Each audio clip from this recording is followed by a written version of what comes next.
Gotta get things done. Gotta get things done. Getting things set up real quick. I'm on, I do 5 things at one time, but we're gonna get it together. Getting my setup for the Facebook and the YouTube. Make sure you subscribe to our YouTube page. Go to 95.7 The Boss. Subscribe to our YouTube page. Also, you can catch us live on Facebook. You can go to my page, William King, or you can go to 95.7 The Boss or 1690 AM The One. You can go to about 5 different pages to see our broadcast in the morning on Facebook. Today is Winning Women Wednesday. If you're new to the station, I'm going to give you a disclaimer. We are a research radio station. Yes, a research radio station. The first of its kind. So we do a lot of stuff in real time to get real data, similar to what Gallup does when they write your information down in regards to survey to get behavioral data, to get behavioral trend data. And so that's what we do here on 95.7 The Boss. We do the same thing, but in real time. So this morning, yesterday was Martin Luther King Day. I just want to kind of remind you guys, today is Winning Women Wednesday. And, the struggle, the struggle continues. We got a day, you get a month, but, Black history is every day. Black history is every day. And so we're going to give you a little bit more of what Martin and the movement, what was happening during that time. And if we're going through the same situation now, we got an inauguration today, later today. We're encouraging people to be safe as you travel today, because some people are upset with the electoral process. As you see, they overran the Capitol. There's a lot of stuff going on. I keep telling you, God is on earth. I've been seeing a lot of firsts, this year, this last year. The pandemic started in March. Hasn't been a full year yet. And so we've seen bombings. We've seen plots to kidnap governors. We've seen Black men get killed on national TV by a police officer. We've seen riots all over this country. We've seen protests all around this country. We've seen a pandemic kill over 400,000 people.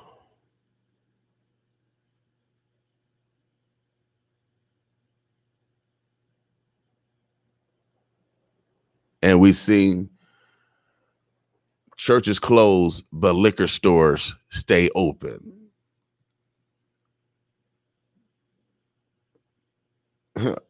I just can't believe that. They close their churches, but leave the liquor stores open.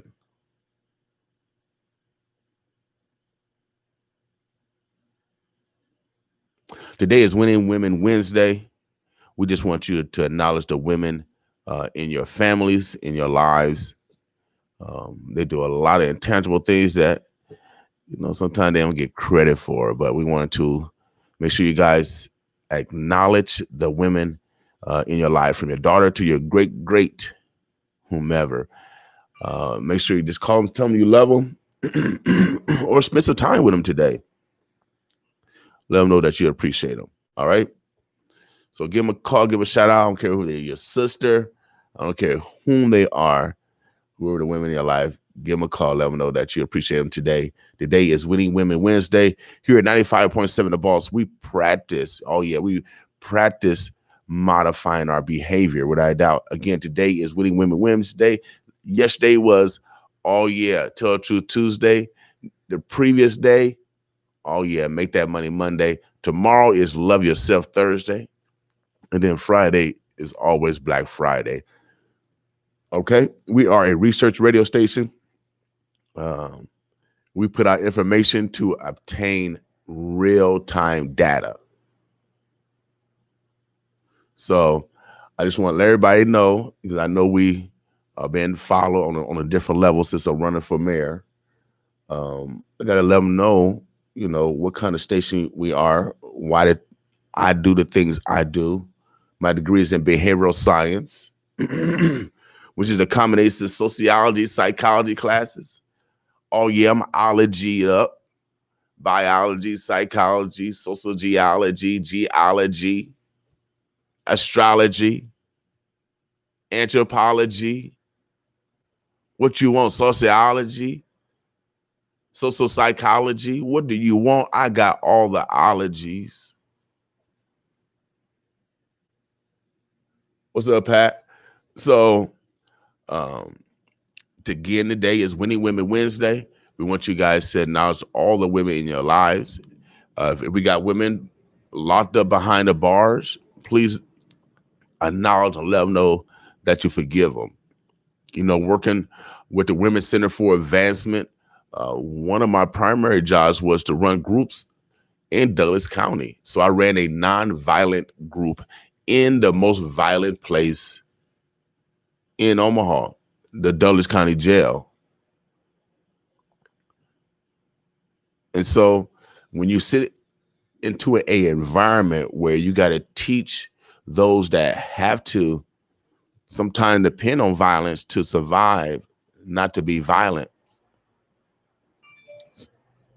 that's God's work, without a doubt.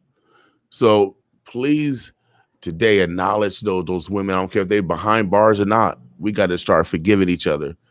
A lot of those women have children. A lot of those children are now in foster care because their own families don't take care of them. Oh, yeah. Today is Winning Women Wednesday. I got to talk about it, y'all. If we really want our women to win, of course, we got to stop the abuse of our women and children. Without a doubt, we have to stop the abuse. Being a former probation officer, see, I could talk from the first person. I'm not talking from the third person. I'm not talking in the, the future tense. I'm talking in the present tense. I'm doing it right now. I've done it. Past tense, you know what I mean? So today is Winning Women Wednesday. You got to be purposeful. Minister Farrakhan teaches that our community cannot raise no higher than a woman. They birth everybody. Men get birthed by women, and then men want to abuse women. So we just got to acknowledge, and since I think the governor is putting more money in mental health. I think someone has put some more money in mental health. There's some free resources out here. That's for anyone, male and female, because domestic violence go on both sides. Women's Center for Advancement, they can help. You got 211. They can refer you to anything domestic, and so if you're dealing with anything like violence, etc., call 211. They can refer you. Also, Charles Drew. If you are a black male, you can get free mental health services. There's nothing wrong with talking to a mental health professional. Sometimes we call them our mama, or our daddy, or our brother, or our peer, or our homeboy. Sometimes they are the so-called counselor. So there's nothing wrong with talking to someone about whatever situation you're going through. There's nothing wrong with guidance. That's the responsibility of the elders. That's the responsibility of the elders, is to guide, to counsel. But we got professional counselors out here because our elders have retired on us. Oh yeah, our elders have, they have retired. We still got work to do in freedom. Oh yeah, we still got work to do in freedom. See, y'all only celebrate Martin Luther King Day on Martin Luther King Day, but my name is William A. King Jr. Oh yeah, without a doubt. And I come from the plantation of kings. My second cousin is B.B. King. So sometimes you don't know who you got in your presence. Sometimes you don't know who you have in your presence. That's why it's always good to love your neighbor. As my mama teach, without a doubt. So Omaha, the Burbs, the Bluffs, it is 7:28. Make sure you are purposeful today on, acknowledging the women in your lives. So again, today is Winning Women Wednesday. It is the 20th of January. Today is Inauguration Day. Yep, it's Inauguration Day. It's the last day that the unicameral. So in regards to local politics, this is the last day that they're going to be presenting bills in a unicameral. If you guys want to pay attention to what's actually happening, I think they got the county board meeting this morning around 8. I think you can see it online. Of course, the unicameral is on TV. I think they're on channel 16 NET. The city council meeting, they probably will be on later today. All these meetings are on Zoom now, and they give time for citizens like you to be opponent or proponent to certain statutes, ordinance or laws that they try to pass. So I know the meetings are early in the daytime where people are working. Maybe if those that are voting or those that are citizens require that these meetings happen in the evening, then more people can participate. So things are done for a reason. Here at 95.7 The Boss, we don't participate in ignorance. Our goal is to make sure that we improve ourselves, our family, and our community. And so since it is Black History Month approaching, since we are going through inauguration today, and since there are still two Americas here in Omaha, we have the richest, one of the richest in the world, and we got the most per capita millionaires in the world right here in Omaha. But yet, here in North Omaha, in particularly, we're in the top 10 of poverty. I've grown up here. I'm a product of Hilltop Projects. I'm one example of the greatness that come from this community. My goal is to be the next mayor of this community so we can really focus on economic development, period. If it's not about money, I don't want to talk about it. You want to talk about race relationship, it got to be money race relationship. Everything got to be connected to economic development for this community. All previous administration have left North Omaha behind. Every administration, Democrat, Republican, they all have left North Omaha behind. So we gotta send someone that really actually care about people. You know what I mean? For real. We got to see some different people that actually care about people. That's actually amongst the people. That's fighting for the people, and not afraid to go through the fire per se, because that's what you're gonna have to go through. Y'all listen to 95.7 The Boss. Again, this is my family. We're gonna listen to a little bit of Martin Luther King this morning.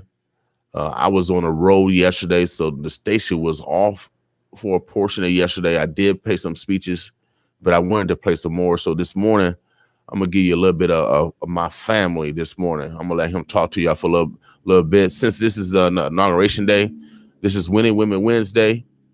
We want to give you a little bit of knowledge. So if you are a young person, this is my man Martin Luther King. This is a speech from 1967. I think he's at Stanford. It's called The Other America. All right, check this speech out, my man Martin Luther King Jr. Boss with me.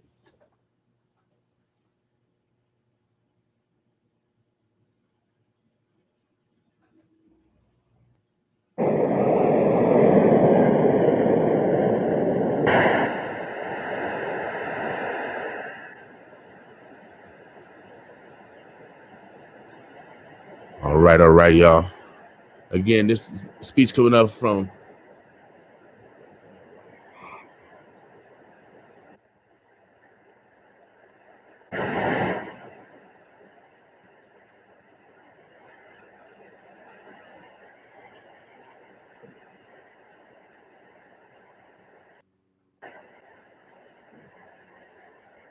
see, we want stuff to play. Don't want to play. Oh, there you go. Members of the faculty and members of the student body of this great institution of learning, ladies and gentlemen. Now, there are several things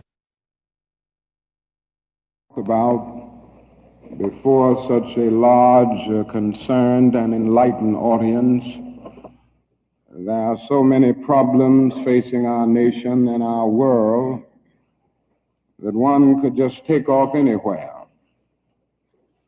But today I would like to talk mainly about the race problem, since I'll have to rush right out and go to New York to talk about Vietnam tomorrow, and I've been talking about it a great deal this week and weeks before that. But I'd like to use as a subject from which to speak this afternoon the other America. And I use this subject because there are literally two Americas. One America is beautiful for situation. And in a sense, this America is overflowing with the milk of prosperity and the honey of opportunity. This America is the habitat of millions of people who have food and material necessities for their bodies, and culture and education for their minds, and freedom and human dignity for their spirits.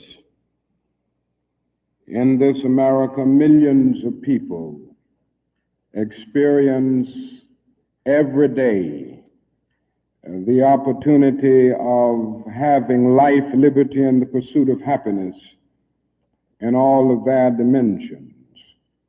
And in this America, millions of young people grow up in the sunlight of opportunity. But tragically and unfortunately, there is another America. And this other America has a daily ugliness about it that constantly transforms the buoyancy of hope into the fatigue of despair. In this America, millions of work-starved men walk the streets daily in search for jobs that do not exist. In this America, millions of people find themselves living in rat-infested, vermin-filled slums. In this America, people are poor by the millions, and they find themselves perishing on a lonely island of poverty in the midst of a vast ocean of material prosperity. In a sense, the greatest tragedy of this other America is what it does to little children. Little children in this other America are forced to grow up with clouds of inferiority forming every day in their little mental skies. And as we look at this other America, we see it as an arena of blasted hopes and shattered dreams. Many people of various backgrounds live in this other America. Some are Mexican Americans, some are Puerto Ricans, some are Indians, some happen to be from other groups. Millions of them are Appalachian whites. Probably the largest group in this other America in proportion to its size in the population is the American Negro. The American Negro finds himself living in a triple ghetto, a ghetto of race, a ghetto of poverty, a ghetto is to deal with this problem of the two Americas. We are seeking to make America one nation, indivisible, with liberty and justice for all. Now let me say that the struggle for civil rights, or the struggle to make these two Americas one America, is much more difficult today than it was 5 or 10 years ago. For about a decade or maybe 12 years, we struggled all across the South in glorious struggles to get rid of legal, overt segregation and all of the humiliation that surrounded that system of segregation. In a sense, this was a struggle for decency. We could not go to a lunch counter in so many instances and get a hamburger or a cup of coffee. We could not make use of public accommodations. Public transportation was segregated, and often we had to sit in the back, and within transportation within cities, we often had to stand over empty seats because sections were reserved for whites only. We did not have the right to vote in so many areas of the South. And the struggle was to deal with these problems. Now, certainly they were difficult problems. They were humiliating conditions. By the thousands, we protested these conditions. We made it clear that it was ultimately more honorable to accept jail cell experiences than to accept segregation and humiliation. By the thousands, students and adults decided to sit in at segregated lunch counters to protest conditions there. When they were sitting at those lunch counters, they were in reality standing up for the best in the American dream and seeking to take the whole nation back to those great wells of democracy, which were dug deep by the founding fathers in the formulation of the Constitution and the Declaration of Independence. Many things were gained as a result of these years of struggle. In 1964, the Civil Rights Bill came into being after the Birmingham movement, which did a great deal to subpoena the conscience of a large segment of the nation, to appear before the judgment seat of morality on the whole question of civil rights. After the Selma movement in 1965, we were able to get a voting rights bill. Now, all of these things represented strides, but we must see that the struggle today is much more difficult. It's more difficult today because we are struggling now for genuine equality. And it's much easier to integrate a lunch counter than it is to guarantee a livable income and a good, solid job.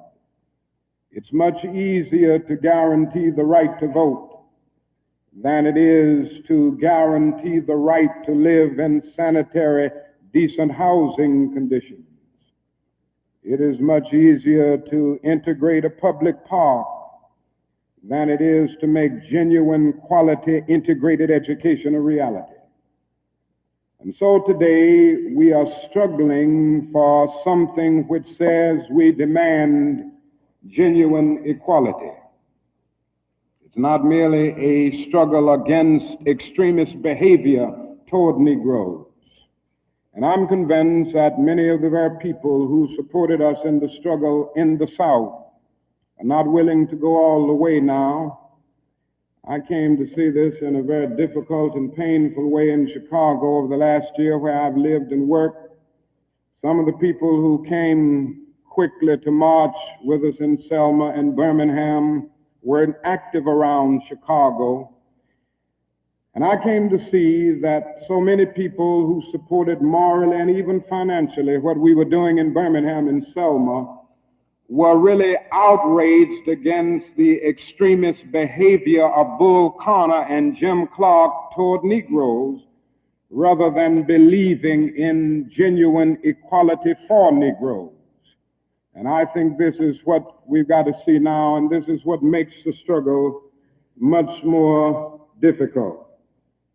And so as a result of all of this, we see many problems existing today that are growing more difficult. It's something that is often overlooked, but Negroes generally live in worse slums today than 20 or 25 years ago. In the North, schools are more segregated today than they were in 1954 when the Supreme Court's decision on desegregation was rendered. Economically, the Negro is worse off today than he was 15 and 20 years ago. And so the unemployment rate among whites at one time was about the same as the unemployment rate among Negroes. But today, the unemployment rate among Negroes is twice that of whites. And the average income of the Negro is today 50% less than whites. And as we look at these problems, we see them growing and developing every day. We see the fact that the Negro economically is facing a depression in his everyday life that is more staggering than the depression of the 30s. The unemployment rate of the nation as a whole is about 4%. Statistics would say from the Labor Department that among Negroes it's about 8.4%. But these are the persons who are in the labor market, who still go to employment agencies to seek jobs, and so they can be calculated. The statistics can be gotten because they are still somehow in the labor market. But there are hundreds of thousands of Negroes who have given up. They've lost hope. They've come to feel that life is a long and desolate corridor for them with no exit sign. And so they no longer go to look for a job. There are those who would estimate that these persons who are called the discouraged persons would be 6 or 7% in the Negro community. And that means that unemployment among Negroes may well be 16%. And among Negro youth in some of our large urban areas, it goes to 30 and 40%. And so you can see what I mean when I say that in the Negro community, that is a major, tragic, and staggering depression that we face in our everyday lives.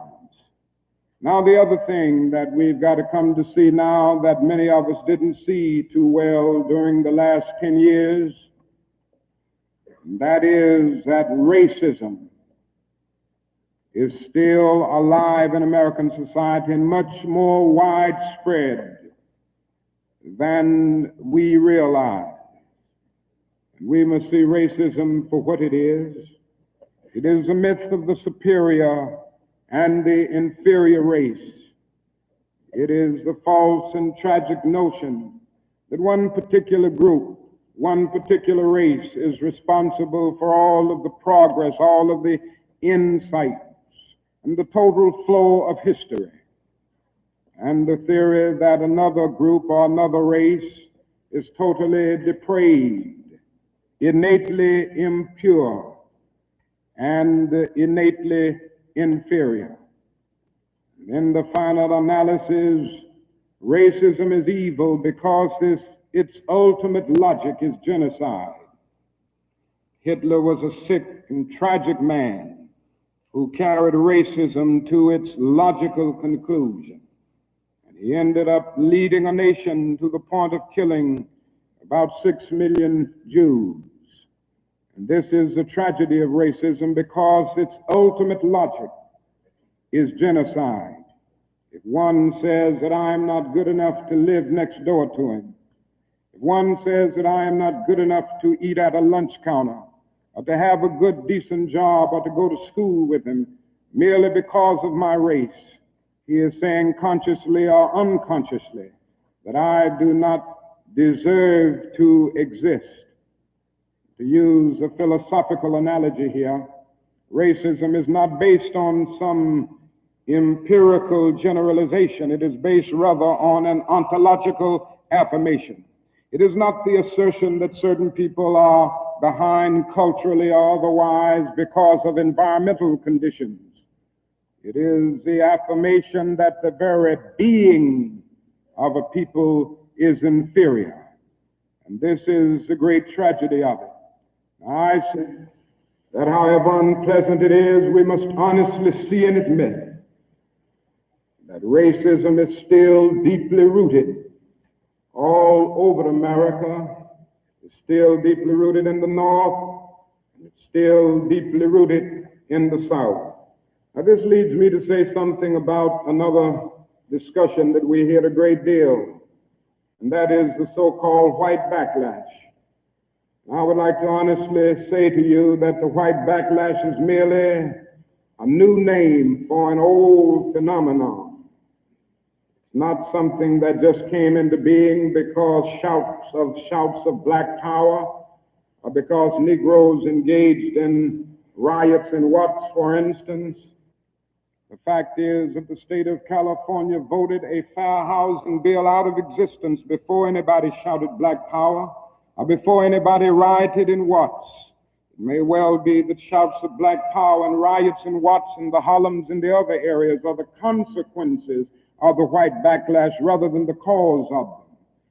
What it is necessary to see is that there has never been a single solid, monistic, determined commitment on the part of the vast majority of white Americans, the whole question of civil rights and on the whole question of racial equality. This is something that truth impels all men of goodwill to admit. It is said on the Statue of Liberty that America is the home of exiles. But it doesn't take us long to realize that America has been the home of its white exiles from Europe. But it has not evinced the same kind of maternal care and concern for its black exiles from Africa.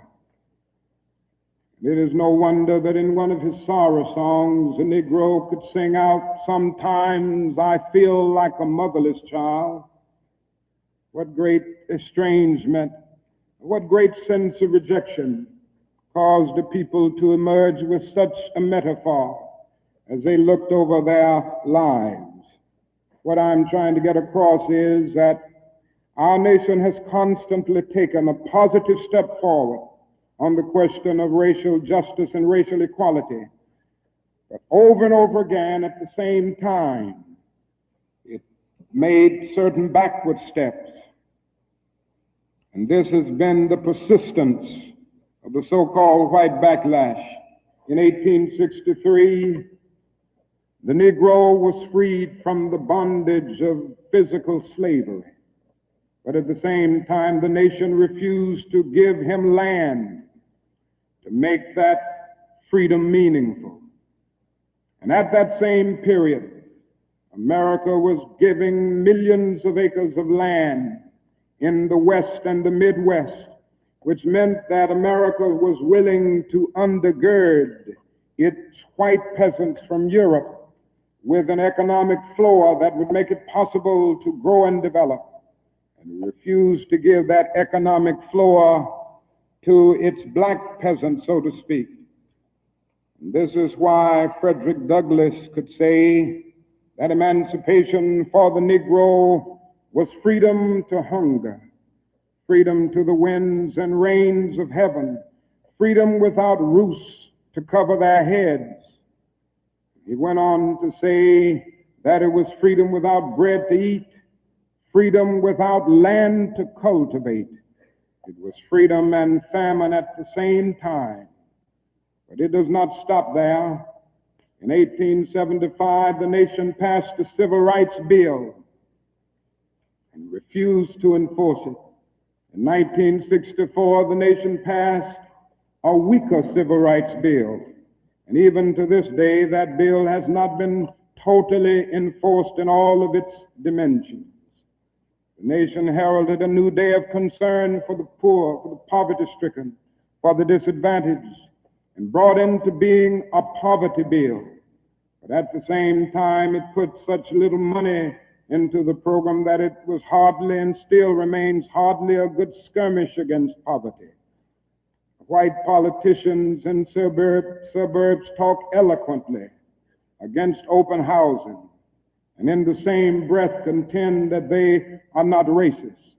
And all of this and all of these things tell us that America has been backlashing on the whole question of basic constitutional and God-given rights for Negroes and other disadvantaged groups for more than 300 years. So these conditions, persistence of widespread poverty, of slums, and of tragic conditions in schools and other areas of life, all of these things have brought about a great deal of despair and a great deal of desperation, a great deal of disappointment and even bitterness in the Negro communities. Today, all of our cities confront huge problems. All of our cities are potentially powder kegs as a result of the continued existence of these conditions. Many in moments of anger, many in moments of deep bitterness, engage in riots. And let me say, as I've always said, and I will always continue to say, that riots are socially destructive and self-defeating. I'm still convinced that nonviolence is the most potent weapon available to oppress people in their struggle for freedom and justice. I feel that violence will only create more social problems than they will solve. That in a real sense it is impractical for the Negro to even think of mounting a violent revolution in the United States. So I will continue to condemn riots. and continue to say to my brothers and sisters that this is not the way. Continue to affirm that there is another way. But at the same time, it is as necessary for me to be as vigorous in condemning the conditions which cause persons to feel that they must engage in riotous activities as it is for me to condemn riots. I think America must see that riots do not develop out of thin air. Certain conditions continue to exist in our society, which must be condemned as vigorously as we condemn riots. But in the final analysis, a riot is the language of the unheard. What is it that America has failed to hear? It has failed to hear that the plight of the Negro poor has worsened over the last few years. It has failed to hear that the promises of freedom and justice have not been met. And it has failed to hear that large segments of white society are more concerned about tranquility and the status quo than about justice, equality, and humanity. And so in a real sense, our nation's summers of riots are caused by our nation's winters of delay. And as long as America postpones justice, we stand in the position of having these recurrences of violence and riots over and over again. Social justice and progress are the absolute guarantors of riot prevention. Now let me go on to say that if we are to deal with all of the problems that I've talked about, if we are to bring America to the point that we have one nation, indivisible, with liberty and justice for all, there are certain things that we must do. The job ahead must be massive and positive. We must develop massive action programs all over the United States of America in order to deal with the problems that I have mentioned. Now, in order to develop these massive action programs, we've got to get rid of one or two false notions that continue to exist in our society. One is the notion that only time can solve the problem of racial injustice. I'm sure you've heard this idea. It is the notion almost that is something in the very flow of time that will miraculously cure all evils. And I've heard this over and over again. There are those, and they're often sincere people, who say to Negroes and their allies in the white community that we should slow up and just be nice and patient and continue to pray, and in 100 or 200 years the problem will work itself out, because only time can solve the problem. I think that is an answer to that myth, and it is that time is neutral. It can be used either constructively or destructively. And I'm absolutely convinced that the forces of ill will in our nation, the extreme righteous in our nation, have often used time much more effectively than the forces of goodwill. And it may well be that we will have to repent in this generation, not merely for the vitriolic words of the bad people and the violent actions of the bad people, but for the appalling silence and indifference of the good people who sit around and say, wait on time. Somewhere we must come to see that social progress never rolls in on the wheels of inevitability. It comes through the tireless efforts and the persistent work of dedicated individuals, and without this hard work, time itself becomes an ally of the primitive forces of social stagnation. And so we must help time, and we must realize that the time is always right to do right. Now, there's another notion that gets out. It's around everywhere. It's in the South, it's in the North, it's in California and all over our nation. It's a notion that legislation can't solve the problem, it can't do anything in this area. And those who project this argument contend that you've got to change the heart and that you can't change the heart through legislation. Now, I would be the first one to say that there is real need for a lot of heart changing in our country. And I believe in changing the heart. I preach about it. I believe in the need for conversion in many instances and regeneration, to use theological terms.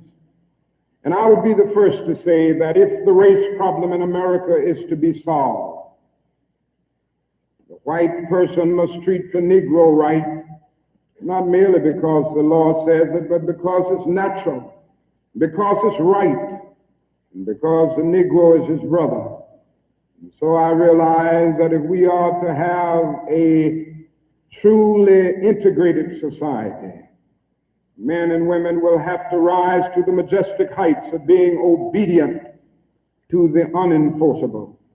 But after saying this, let me say another thing which gives the other side, and that is that although it may be true that morality cannot be legislated, behavior can be regulated.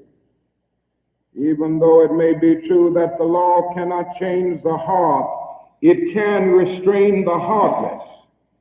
Even though it may be true that the law cannot make a man love me, it can restrain him from lynching me. And I think that's pretty important also. And so while the law may not change the hearts of men, it can and it does change the habits of men. And when you begin to change the habits of men, pretty soon the attitudes will be changed. Pretty soon the hearts will be changed. Now, I'm convinced that we still need strong civil rights legislation.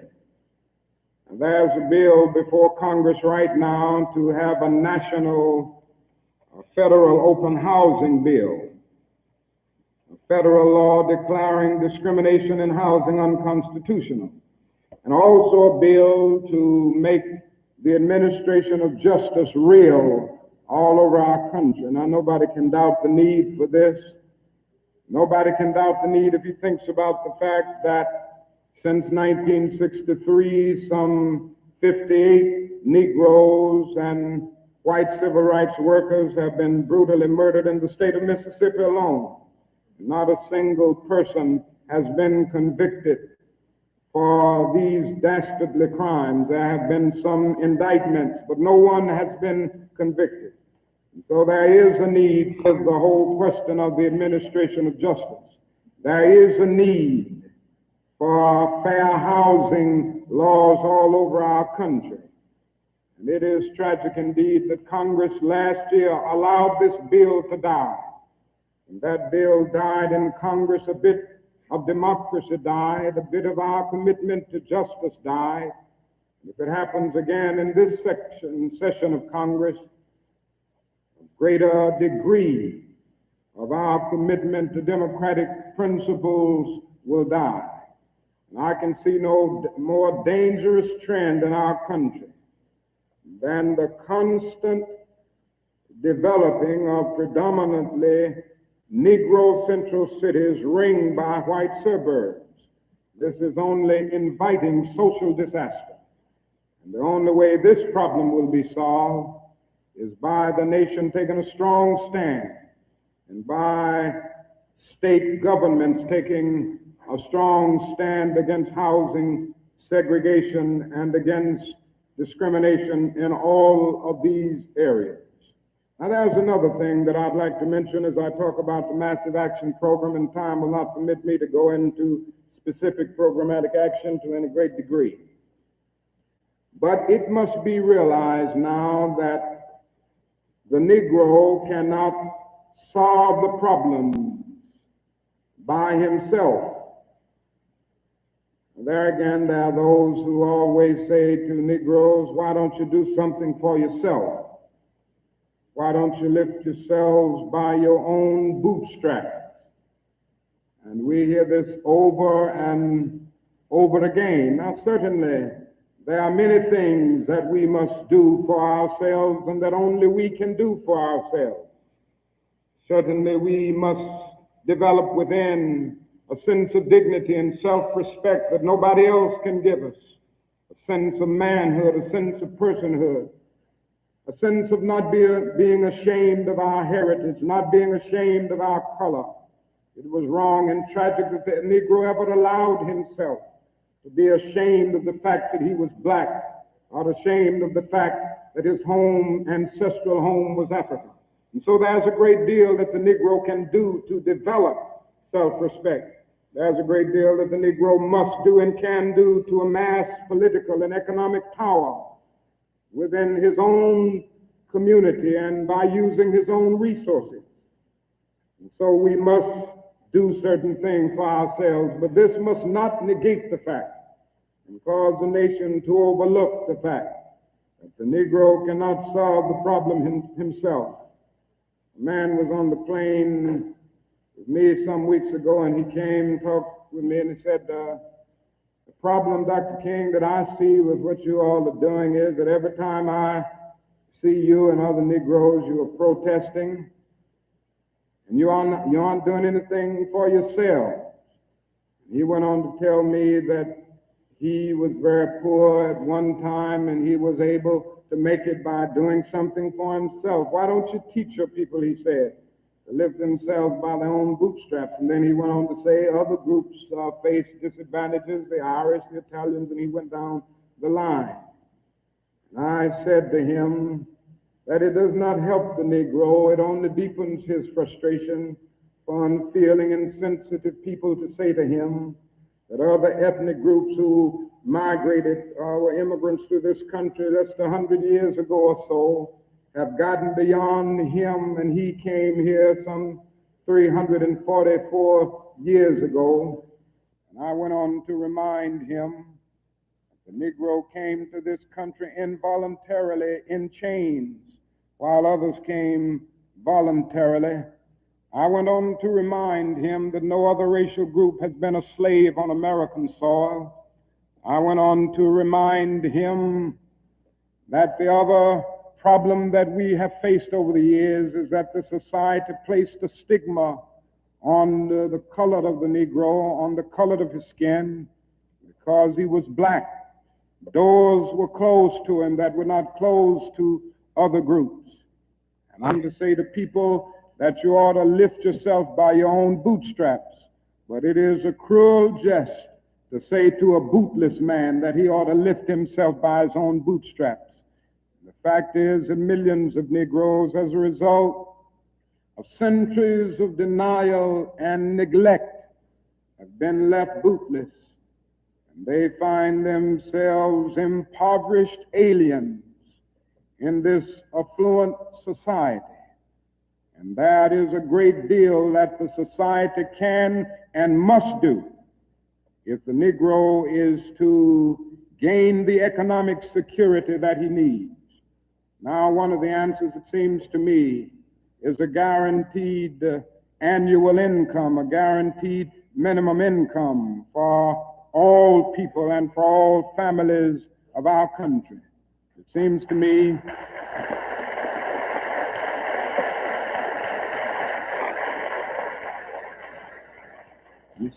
that the civil rights movement must now begin to organize for the guaranteed annual income, begin to organize people all over our country and mobilize forces so that we can bring to the attention of our nation this need and this something which I believe will go a long, long way toward dealing with the Negro's economic problem and the economic problem with many other poor people confronting our nation. Now, I said I wasn't going to talk about Vietnam, but I can't make a speech without mentioning some of the problems that we face there, because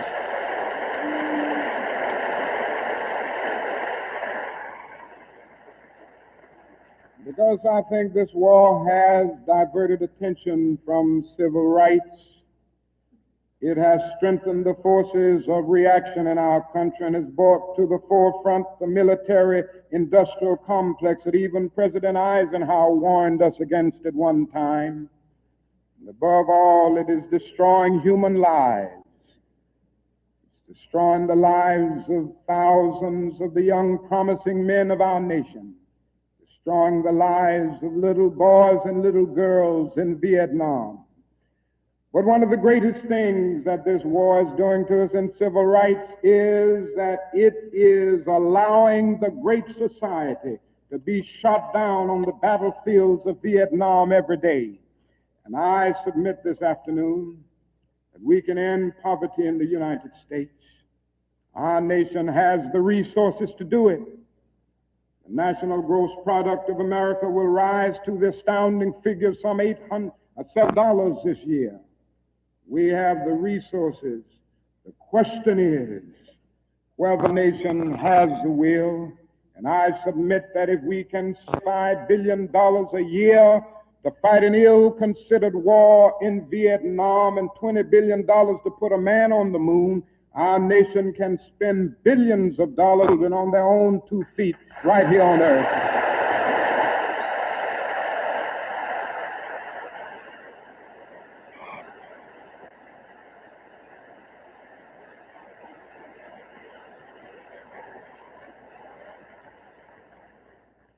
Let me say another thing that's more in the realm of the spirit, I guess.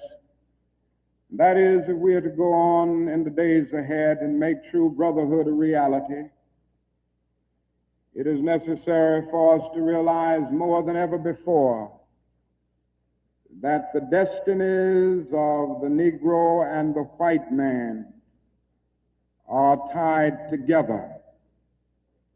Now, there's still a lot of people who don't realize this. The racists still don't realize this. But it is a fact now that Negroes and whites are tied together. And we need each other. The Negro needs the white man to save him from his fear. The white man needs the Negro to save him from his guilt.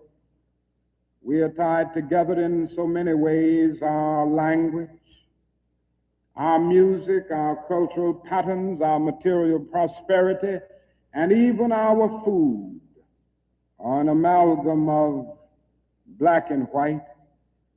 And so there can be no separate black path to power and fulfillment that does not intersect white roots.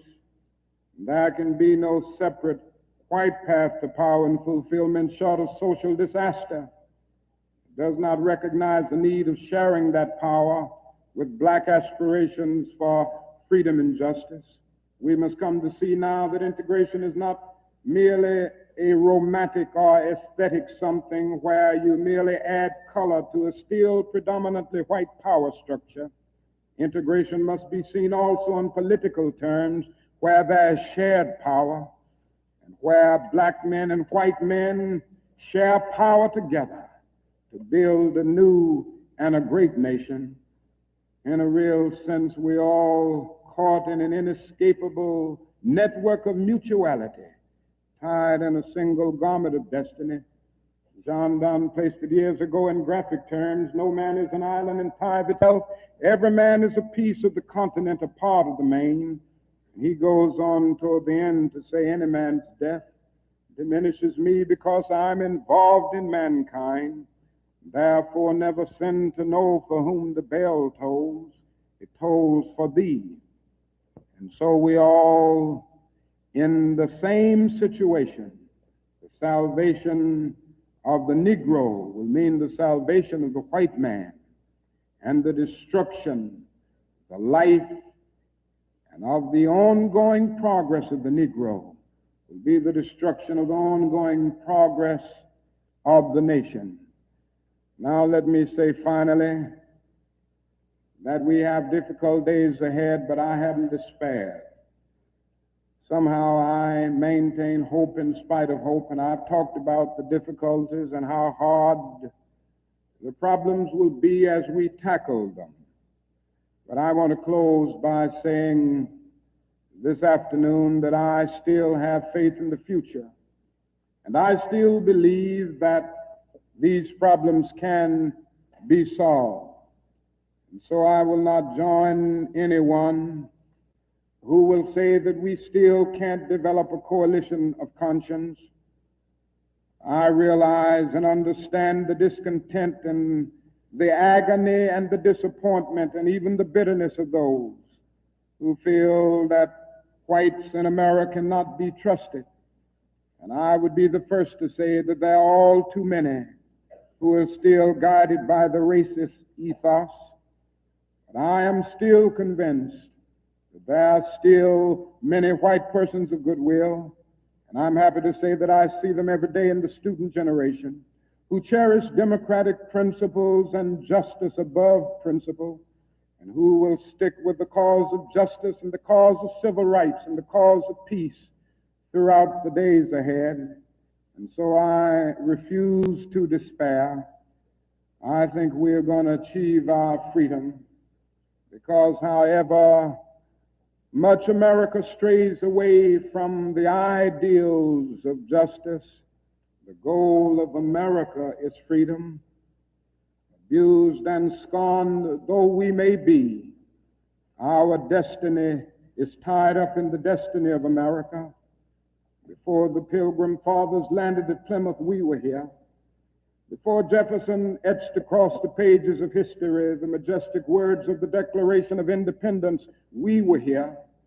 Before the beautiful words of the Star-Spangled Banner were written, we were here. And for more than 2 centuries, our forebears labored here without wages. They made cotton king. They built the homes of their masters in the midst of the most humiliating and oppressive conditions. Yet out of a bottomless vitality, they continued to grow and develop. And I say that if the inexpressible cruelties of slavery couldn't stop us, the opposition that we now face, including the so-called white backlash, will surely fail. We're going to win our freedom because both the sacred head of our nation and the eternal will of the Almighty God are embodied in our echoing demands. And so I can still sing, we shall overcome.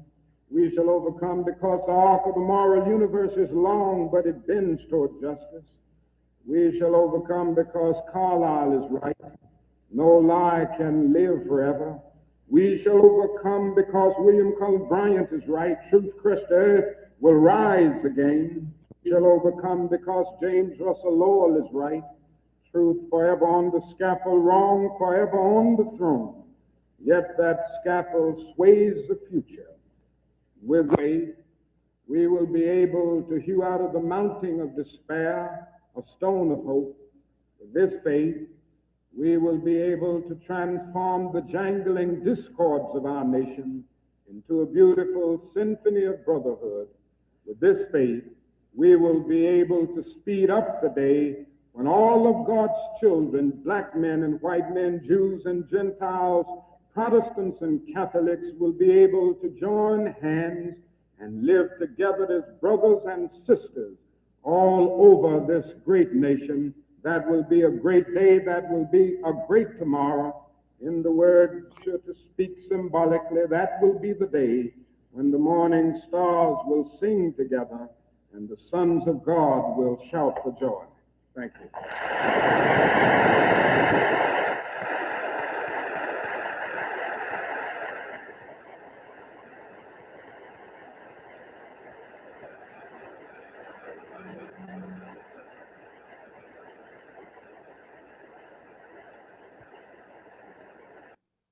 All right, all right. That was Martin Luther King Jr. Oh yeah, my family, without a doubt. So that's why I get the passion that I get because it runs in the family, baby. It runs in the family, without a doubt.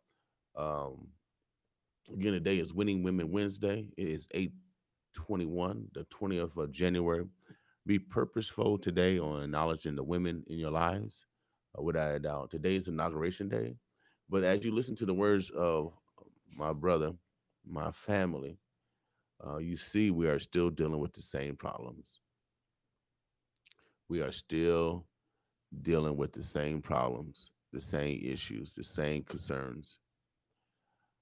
That's why I'm getting in the mix. That's why I'm running for mayor, because um, someone has to continue the torch of freedom.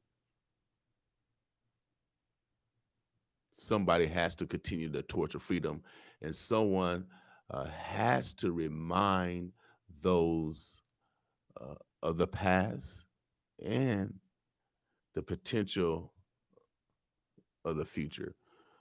But this is why I do what I do. I don't forget my ancestors. I don't forget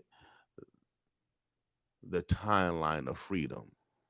That's why we the boss. That's why we don't participate in your ignorance. And that's why we are a research radio station, in order to improve our behaviors. And so as you listen to our brother, uh, Dr. Martin Luther King, we are still dealing with the same problems. Why? Why?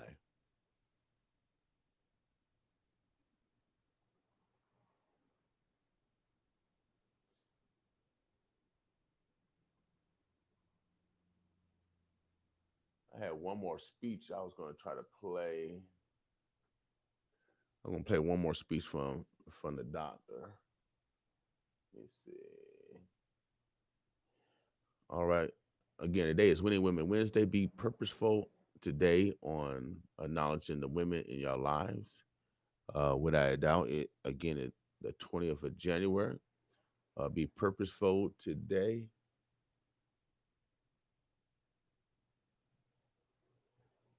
On acknowledging the women in your lives. All right, boss women. Civil Rights, King, Van Oker, roll 20, sound 36. Sandy. This is an interview. Dr. King, Interview for this 19 church this is as interview good a for- place as any to go back over your commitment. This is an interview from 1967. I was 2 years old myself. No, yeah, I was 2 years old when this interview is done with Martin Luther King. Again, it's his birthday weekend, and like most, especially Black women, they celebrate the whole month. So we're gonna celebrate the rest of the month with Martin Luther King, boss women.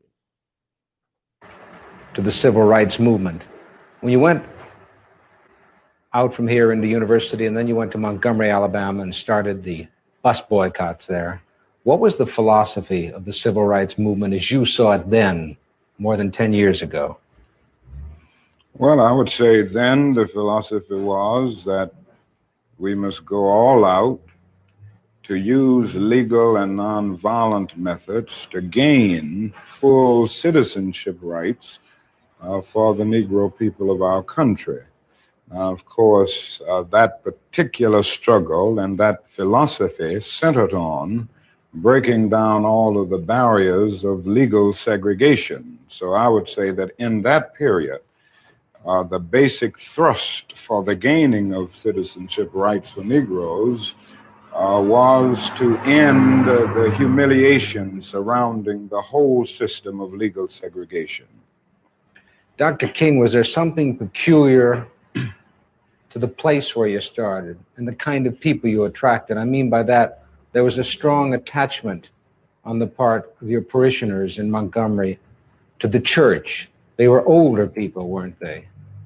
Yes, I would say by and large they were older people who participated in the boycott because they were the ones using the bus more than anybody else. And Montgomery was a community predominantly church-centered, so that it was very easy to get to the vast majority of Negroes because they were in some way connected with a church in the community.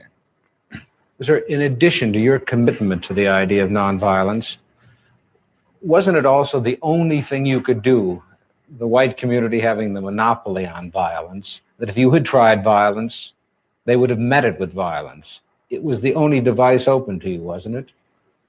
Well, I'll put it another way, that morally, I was led to nonviolence because I felt that it was the best moral way to deal with the problem. We were seeking to establish a just society. And it was my feeling then, and it is my feeling now, that violence is certainly much more socially destructive, and it creates many more social problems than it solves. So I was led to nonviolence for deep moral reasons. Now, there is no doubt about the fact that in our struggle in Montgomery and all over the United States for that matter, nonviolence is also practically sound. It would just be impractical for the Negro to turn to violence. He has neither the instruments nor the techniques of violence. We are about 10 or 11% of the total population of the nation, and I would say we're about 1/10 of the firepower. So it would just be totally impractical and unwise and unrealistic for the Negro to think of violence. Well, I saw this in the beginning in Montgomery, but this wasn't the basic reason that I turned to nonviolence and that I believed in it as a philosophy. I turned to it because I felt that it was the morally excellent way to deal with the problem of racial injustice in our country. Is there something about nonviolence that made it, and I use that in the past tense, that made it more useful among Southern Negroes than the ghetto Negroes of the North? I wouldn't say there's anything that makes it more useful to Southern Negroes. I think it is true that we've had more nonviolent movements in the South because the problem for many years was more crystallized and, in a sense, more visible in the South. We didn't have many civil rights activities on a massive scale in the North until 3 or 4 years ago. So I would say that we just haven't had a chance to experiment on a broad scale with nonviolence in the Northern ghetto. I have the feeling that nonviolence is as applicable and workable in the Northern ghetto as it is in the South. There's a larger job there. The frustrations at points are much deeper. The bitterness is deeper. And I think that's because in the South, we can see pockets of progress here and there. We've really made some strides that are very visible, and every Southern Negro knows that he can do things today that he couldn't do 4 or 5 years ago. Wherein in the North, the Negro sees only retrogress, and he doesn't find it as easy to get his vision centered on his target, the target of opposition, as he does in the South. Consequently, this is made for despair and at many points cynicism, a feeling that you can't win. And it simply means that we've got to develop in the North a massive job of organization and mobilizing forces and resources to deal with the problem in the urban ghettos of the North, just as we've done it in the South. Well, in the South, particularly in Alabama, you had visible villains: Jim Clark, Bull Connor, cattle prods, police dogs. But in the North, you don't have those visible villains. Isn't it hard to get your people aroused and directed at something that isn't visible? Well, that's exactly right. And this is what I was saying when I said it's harder to see a target. In the South, in the nonviolent movement, we were aided always, on the whole, by the brutality of our opponent. It isn't the same way in the North. The other thing is that you don't have legal segregation in the North as you do in the South. So it is much more difficult to get people to see exactly what you're doing, but it isn't an impossible job. It's a hard, it's a tedious job at times to get people to be aroused from their apathetic slumbers, but I still feel that Negroes in the North can be motivated just as they were motivated in the South. And I think as time goes on with the growing economic deprivation in the Negro community, it will even be easier because people will come to see that not only is something wrong in general, but something is wrong in particular in their own economic and housing situations. Well, what is it? I mean, how do you find it? It's very subtle in the North, is it not? It's subtle, but it's becoming much more visible. Anybody can see that the schools are more segregated in the North today than they were in 1954 when the Supreme Court rendered its decision declaring segregation unconstitutional. Anybody can look around the ghetto and see that ghetto schools are predominantly segregated and devoid of quality. Anyone who moves through a major ghetto of our country will see the housing conditions.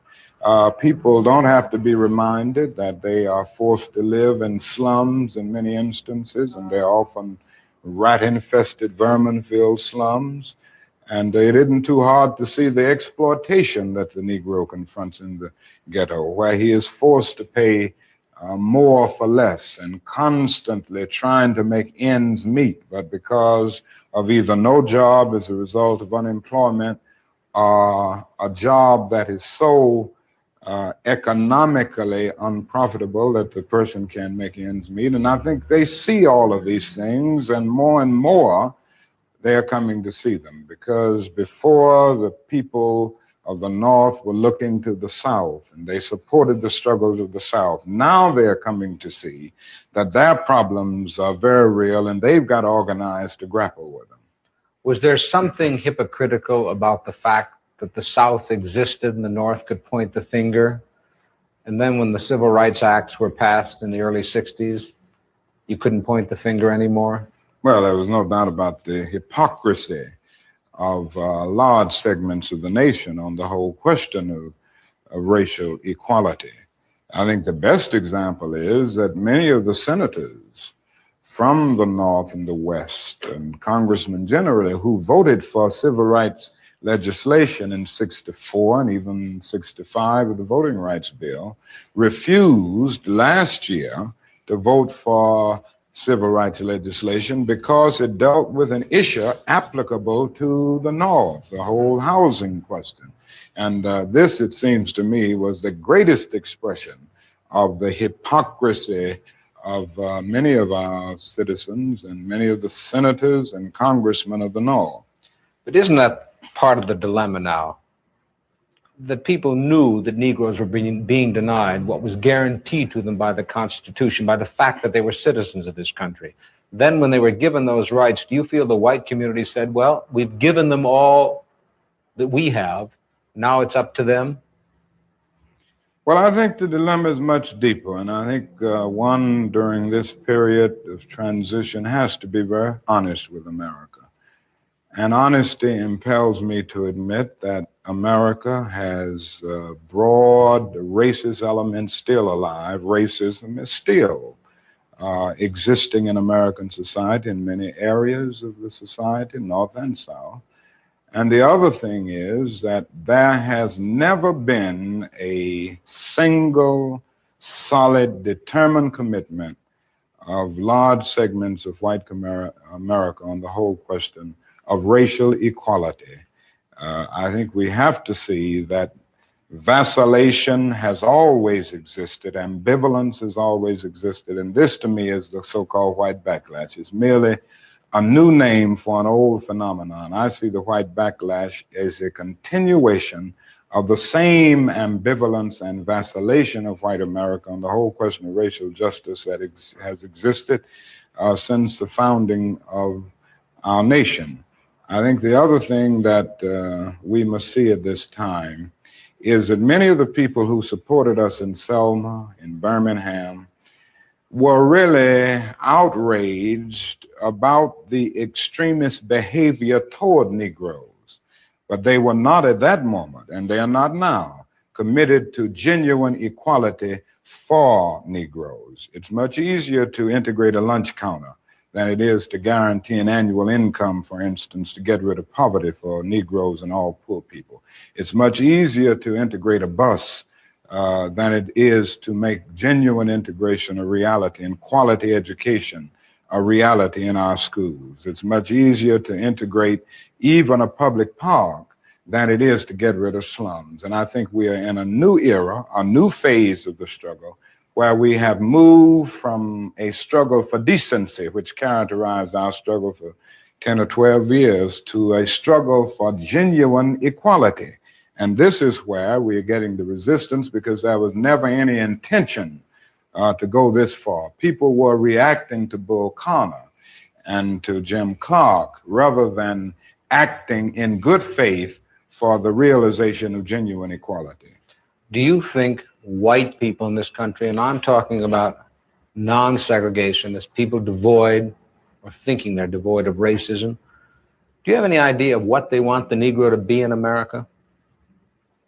Well, it depends on the level that we are talking here, because I think you have to make a distinction between the people who are genuinely and absolutely committed in the white community on the question of racial equality. And I must confess that I think they're in a very small minority.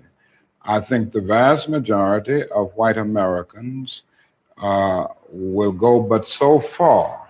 It's a kind of installment plan for equality, and they are always looking for an excuse to go but so far. Why are they looking for the excuse? What is it about the Negro? I mean, every other group that came as an immigrant somehow, not easily, but somehow got around it. Is it just the fact that Negroes are black?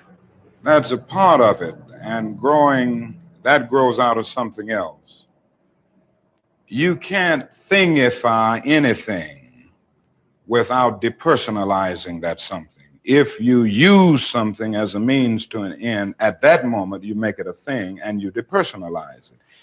The fact is that the Negro was a slave in this country for 244 years. That was a willful thing that was done. The Negro was brought here and changed, treated in very inhuman fashion. And this led to the thingification of the Negro. So he was not looked upon as a person. He was not looked upon as a human being with the same status and worth as other human beings. And the other thing is that human beings cannot continue to do wrong without eventually rationalizing that wrong. So slavery was justified morally, biologically, theoretically, scientifically, everything else. And it seems to me that white America must see that no other ethnic group has been a slave on American soil. That is one thing that other immigrant groups haven't had to face.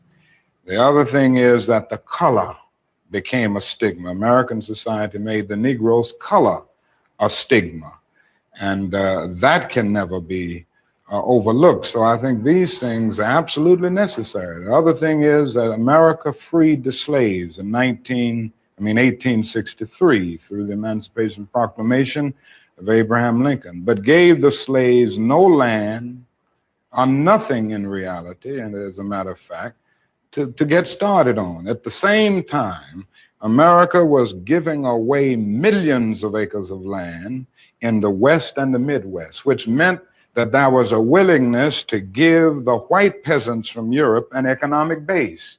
And yet it refused to give its black peasants from Africa, who came here involuntarily in chains and had worked free for 244 years, any kind of economic base. And so emancipation for the Negro was really freedom to hunger. It was freedom to the winds and rains of heaven. It was freedom without food to eat or land to cultivate, and therefore it was freedom and famine at the same time.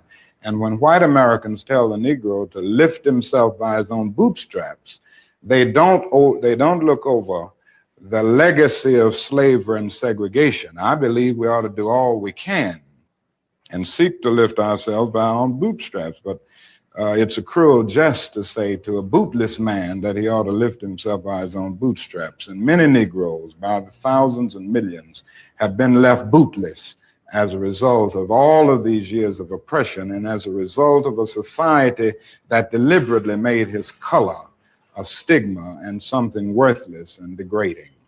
Apart from wanting to live better, which all of us want to do, to raise one's children in a better way, to be better, does the Negro in America know what he wants to be? I'm convinced that almost every Negro in this country, other than those who have been so scarred by the system that they've become pathological in the process, And we all have to battle with pathology. Nobody really knows what it means to be a Negro unless one can really experience it. And I know we all have to battle with this constant drain of a feeling of nobodiness. But in spite of this, I think the vast majority of Negroes in this country know that they want to be people, they want to be men, they want equality, period. It just boils down to that. And we haven't been able to be people. We haven't been men because of all of the conditions that we've lived with and the syndrome of deprivation surrounding conditions, whether it's in housing, in the economic area, or in schools, or in the vicious credit practices that we face in the ghetto, and all of the problems of closed doors and constant defeats. But in spite of all this, I think we all know basically that we want to be men. We want to be persons judged not on the basis of the color of our skin, but on the basis of the content of our character. But you know that many young Negroes don't want anything that smacks of the American white middle class. But do they want something that smacks of whatever is the black middle class? Or do they just not want bourgeois values, which after all are the basis of this democracy? Well, I think we have to see what they are saying. I would be the first to agree that integration does not mean giving up everything that has an Afro-American taint, so to speak, a background. I think there are certain unique things within any culture and certain cultural patterns that when you get to the process of amalgamation can really lift the whole culture. And it seems to me that integration at its best is the opportunity to participate in the beauty of diversity. I think the other thing that we've got to see is that these young people are saying that there must be a revolution of values in our country. As Jimmy Baldwin said on one occasion, what advantage is there in being integrated into a burning house? And I feel that there is a need for a revolution of values in America, because some of the values that presently exist are certainly out of line with the values and the idealistic structure that brought our nation into being. Unfortunately, we haven't been true to these ideals, and many of the values of so-called white middle-class society are values that need to be reviewed and re-evaluated, and in a real sense, they need to be changed. So I think the young people in the Negro community who are raising these questions are raising some very profound questions about our total society. In other words, they are saying that there must be a restructuring of the architecture of our society where values are concerned. And with this, I would agree with. So in the quest for integration, I think we can offer our whole nation something, because there are three evils in our nation. It's not only racism,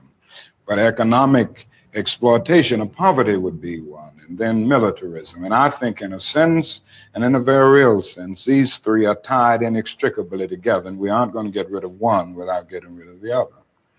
When you stood on the Lincoln Memorial that day in August, '63, and you said, "I had a dream," did that dream envision that you could see a war in Asia preventing the federal government doing for the Negroes, preventing the society doing for the Negroes that which you think had to be done? No, I didn't envision that then. I must confess that that period was a great period of hope for me. And I'm sure for many others all across the nation, many of the Negroes who had about lost hope, saw a solid decade of progress in the South. And in 1954, which was, 64, 1963, 9 years after the Supreme Court's decision to be in the March on Washington, meant a great deal. It was a high moment, a great watershed moment. But I must confess that that dream that I had that day has at many points turned into a nightmare.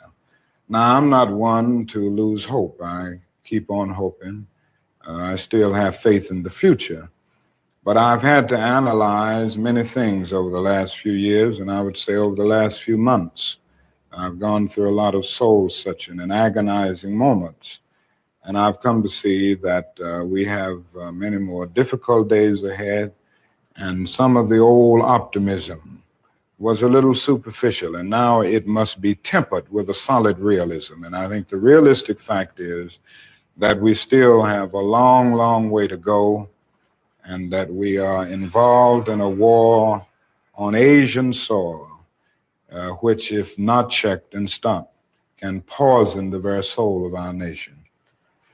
Dr. King, even if there had not been a war in Asia, would you still not have had this nightmare insofar as the Negro movement for equality then touched on two things that the white community holds sacred, their children and their property?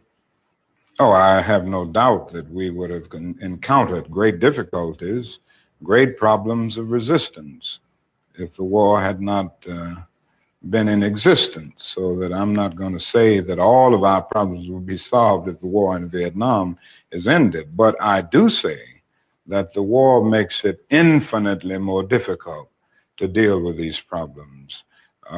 When a nation becomes obsessed with the guns of war, it loses its social perspective, and programs of social uplift suffer. This is just a fact of history, so that we do face many more difficulties as a result of the war. It's much more difficult to really arouse a conscience during a time of war. I noticed the other day, some weeks ago, a Negro was shot down in Chicago, and it was a clear case of police brutality. That was on page 30 of the paper, but on page 1 at the top was 780 Viet Cong killed. That is something about a war like this that makes people insensitive. It dulls the conscience. It strengthens the forces of reaction, and it brings into being bitterness and hatred and violence. And it strengthened the military-industrial complex of our country, and it's made our job much more difficult, because I think we can go along with some programs, if we didn't have this war on our hands, that would cause people to adjust to new developments, just as they did in the South. They said they'd never ride the bus with us, blood would flow in the streets, they wouldn't go to school, and all of these things. But when people came to see that they had to do it because the law insisted, they finally adjusted. And I think white people all over this country will adjust once the nation makes it clear that in schools and housing, we've got to learn to live together as brothers. I think the biggest problem now is that we got our gains over the last 12 years at bargain rates, so to speak. Didn't cost the nation anything. In fact, it helped the economic side of the nation to integrate lunch counters and public accommodations. It didn't cost the nation anything to get the right to vote established. And now we are confronting issues that cannot be solved without costing the nation billions of dollars. Now, I think this is where we're getting our greatest resistance. They may put it on many other things, but we can't get rid of slums and poverty without it costing the nation something. Hey, NBC News viewers, thanks for checking out our YouTube channel. Subscribe by clicking on that button down here. All right, all right. That was Dr. Martin Luther King. That was a speech from 1967. Again, you know, Black history is approaching. It is approaching. Election season is here. I am running for mayor of Omaha, Nebraska. My name is William King, without a doubt. We're going to be having some events coming up, a drive-through sign event. I'm going to post it on our Facebook. So check it out. I'll probably do some announcement later on. Come through and sign our petition. We need to get 1,000 signatures to get on the ballot. I know people have been hitting me up on social media. We're going to organize something so you can just pull up on us, give us your signature, and then you can pull off. Oh, yeah, without a doubt. without a doubt. You listen to my family, Martin Luther King, y'all. Black history. I'm feeling something different. I had to go to the mountaintop. Oh yeah, I just got back from the mountaintop for real. I went to the mountains, just like Moses did, y'all. Moses. And so I came back down. So let's get the W, y'all. Let's get the W. And so we're gonna get in this game of politics. Let's get the W. So I'm gonna let you know that nothing has changed. For all y'all that think things have changed, my family, Dr. Martin Luther King Jr., everything he has expressed still exists today. Our current problems still exist. From 1967, we still are dealing with the same things. So what is our responsibility in the timeline of freedom? This is why we do what we do here at 95.7 The Boss. We are a research station. We are in the midst of freedom. We participate in our freedom. It is 8:53, the 20th of January. Time is moving by quickly. I encourage you to acknowledge the women in your families. Oh yeah, it is Winning Women Wednesday. It is Winning Women Wednesday. We want the women in your family to succeed, to be the best they can be. If they winning, you winning. They happy, you happy, without a doubt. We want you to acknowledge your daughter to your great whomever, grandmother, aunt, whoever. We want you to acknowledge them, because they birthed everybody. They go through a lot of pain for the main. And so we wanted to acknowledge them while they have time on earth, without a doubt. You've been listening to 95.7 The Boss. We've been getting you a little bit dosed of Martin Luther King this morning. We are in political season. I'm going to give you a little bit of toast of Malcolm X before we leave, because Malcolm X, this is the birthplace of Malcolm X, for you guys didn't know. They don't teach that in OPS. They don't teach that Malcolm X was born here. If I'm wrong, somebody tell me. If I'm wrong, somebody tell me. My family talked about the importance of education, and that's why I talk about the importance of education in the absence of Black history in our schools. It should be mandatory. Our contributions to America needs to be known. This is why I speak the way I do, is because I know that when you purposely leave out history of the contributions of a people, then you are complacent in racism. We'll just get it simple. We're just going to call it simple how it is.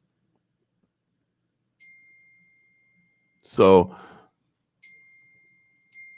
in order for us to be less ignorant, in order for us to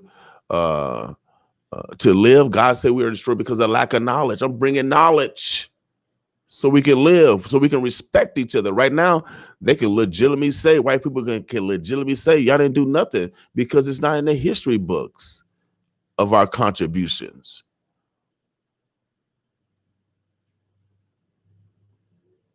These things are important to our freedom.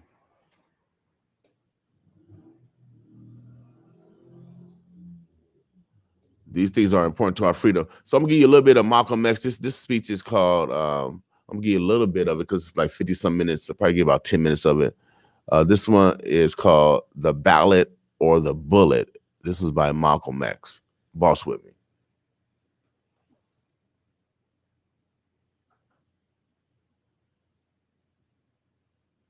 Skip this video if you're not interested in awesome. Yeah, we're gonna skip that video because we're not interested in that. So let me get to the video. Moderator, Reverend Cleave. This is Malcolm X. Brothers and sisters. The Ballot friends, or the Bullet. And I see some enemies.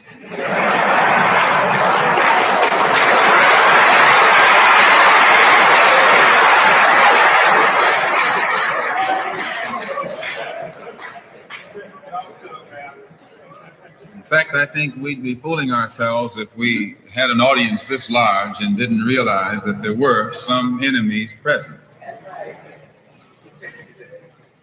This afternoon, we want to talk about the ballot or the bullet. The ballot or the bullet explains itself. But before we get into it, since this is the year of the ballot or the bullet, I would like to clarify some things that refer to me personally concerning my own personal position. I'm still a Muslim. That is, my religion is still Islam.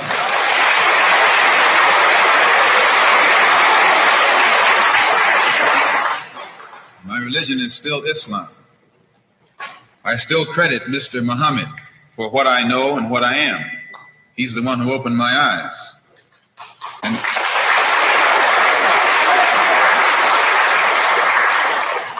at present, I'm the minister of the newly founded Muslim Mosque Incorporated, which has its offices in the Teresa Hotel right in the heart of Harlem. That's the Black Belt in New York City.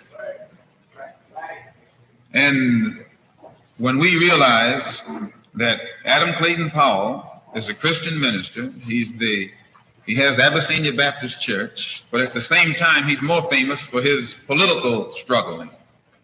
And Dr. King is a Christian minister from Atlanta, Georgia, or in Atlanta, Georgia, but he's become more famous for being involved in the civil rights struggle. There's another in New York, Reverend Galamison. I don't know if you've heard of him out here. He's a Christian minister from Brooklyn, but has become famous for his fight against the segregated school system in Brooklyn. Reverend Cleave, right here, is a Christian minister here in Detroit. He's the head of the Freedom Now Party. All of these are Christian ministers.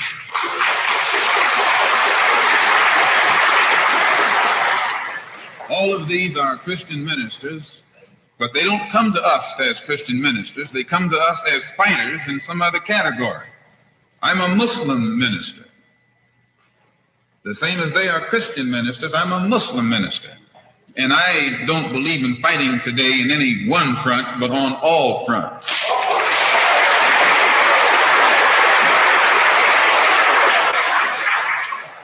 In fact, I'm a black nationalist freedom fighter.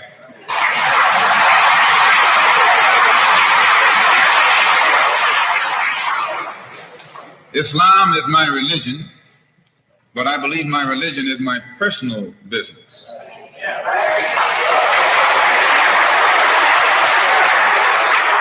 It governs my personal life, my personal morals, and my religious philosophy is personal between me and the God in whom I believe, just as the religious philosophy of these others is between them and the God in whom they believe. And this is best this way. Were we to come out here discussing religion, we'd have too many differences from the outstart, and we could never get together. So today, though Islam is my religious philosophy, my political, economic, and social philosophy is black nationalism. You and I...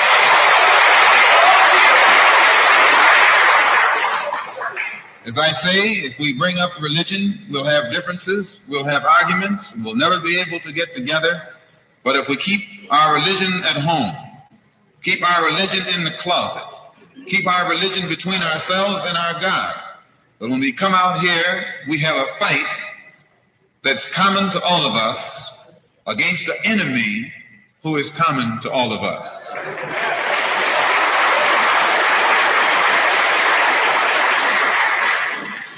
The political philosophy of black nationalism only means that the black man should control the politics and the politicians in his own community. The time when white people can come in our community and get us to vote for them so that they can be our political leaders and tell us what to do and what not to do is long gone.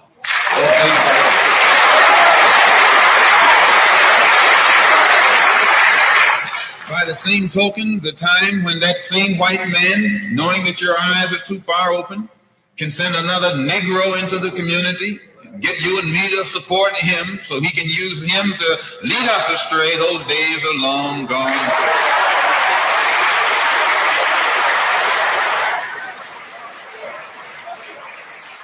The political philosophy of black nationalism only means that if you and I are going to live in a black community, and that's where we're going to live, because as soon as you move into as soon as you move out of the black community into their community, it's mixed for a period of time, but they're gone, and you're right there all by yourself.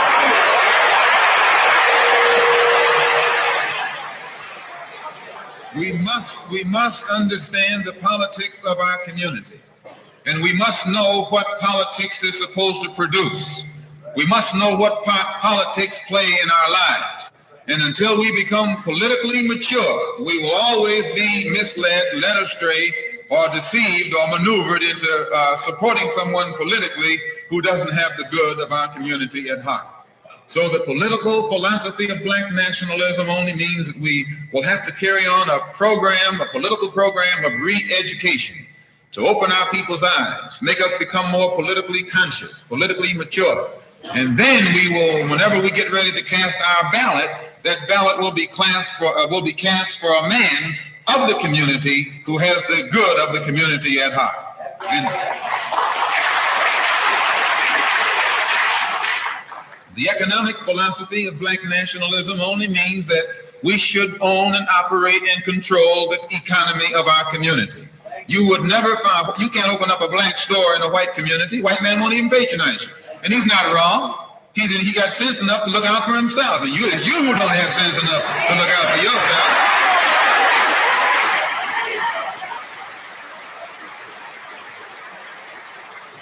The white man is too intelligent to let someone else come and gain control of the economy of his community. But you will let anybody come in and control the economy of your community, control the housing, control the education, control the jobs, control the businesses under the pretext that you want to integrate. No, you're out of your mind.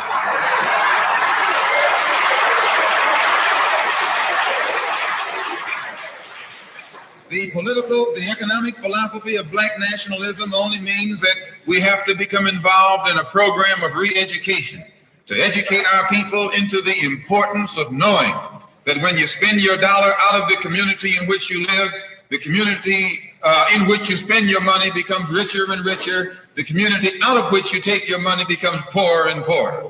And because these Negroes who have been misled, misguided, are breaking their necks to take their money and spend it with the man. The man is becoming richer and richer, and you're becoming poorer and poorer. And then what happens? The community in which you live becomes a slum. It becomes a ghetto. The conditions become run down. And then you have the audacity to complain about poor housing in a rundown community. Why, you run it down yourself when you take your dollar out.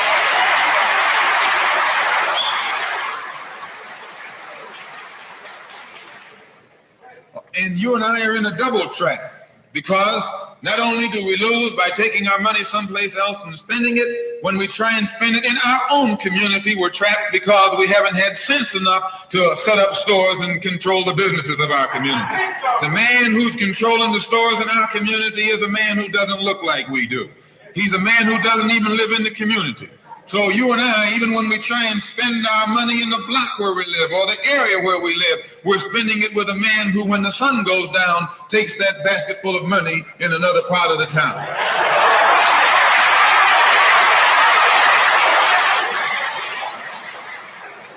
So we're trapped, double trapped, triple trapped. Anywhere we go, we find that we're trapped. And every kind of solution that someone comes up with is just another trap. But the political and economic philosophy of black nationalism,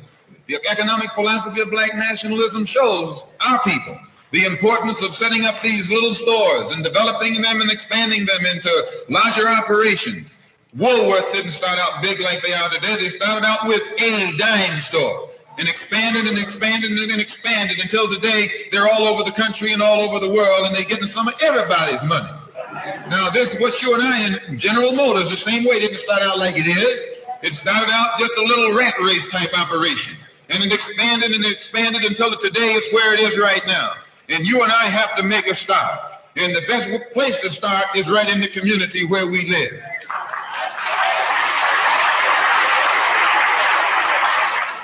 So our people not only have to be re-educated to the important. Want to know where to invest $1,000 right now? Hi, Rex Moore with The Motley Fool. And if you know us, you know how famous we are for finding these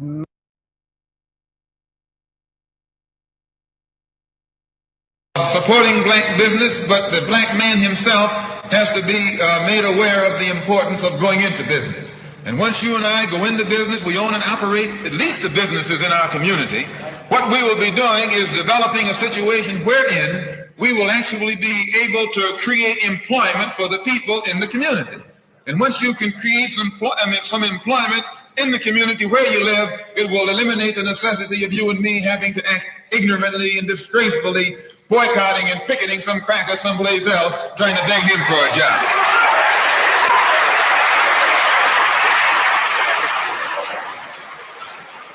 Anytime you have to rely upon your enemy for a job, you're in bad shape. And he is your enemy. Anytime, you wouldn't be in this country if some enemy hadn't kidnapped you and brought you here.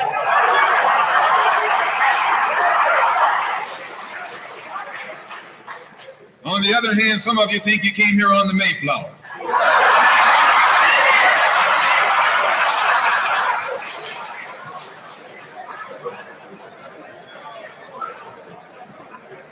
So as you can see, brothers and sisters, today, this afternoon, it's not our intention to discuss religion. We're going to forget religion. If we bring up religion, we'll be in an argument. And the best way to keep away from arguments and differences, as I said earlier, put your religion at home, in the closet. Keep it between you and your God. Because if it hasn't done anything more for you than it has, you need to forget it anyway.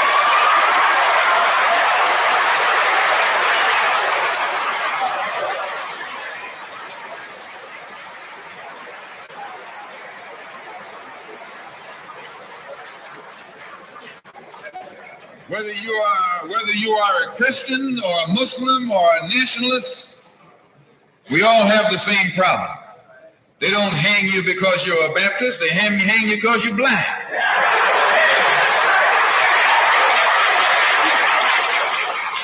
They don't attack me because I'm a Muslim, they attack me because I'm black. They attack all of us for the same reason. All of us catch hell from the same enemy. We're all in the same bag, in the same boat. We suffer political oppression, economic exploitation, and social degradation. All of them from the same enemy. The government has failed us. You can't deny that. Anytime you live in the 20th century, 1964, and you walking around here singing, "We shall overcome," the government has failed.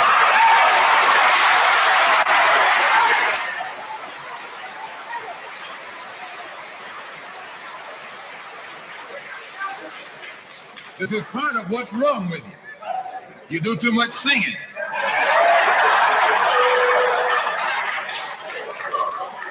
Today it's time to stop singing and start swinging.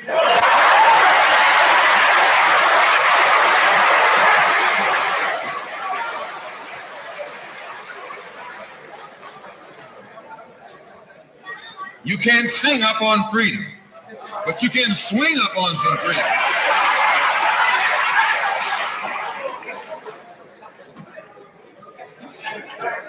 Cassius Clay can sing, but singing didn't help him to become the heavyweight champion of the world. Swinging helped him.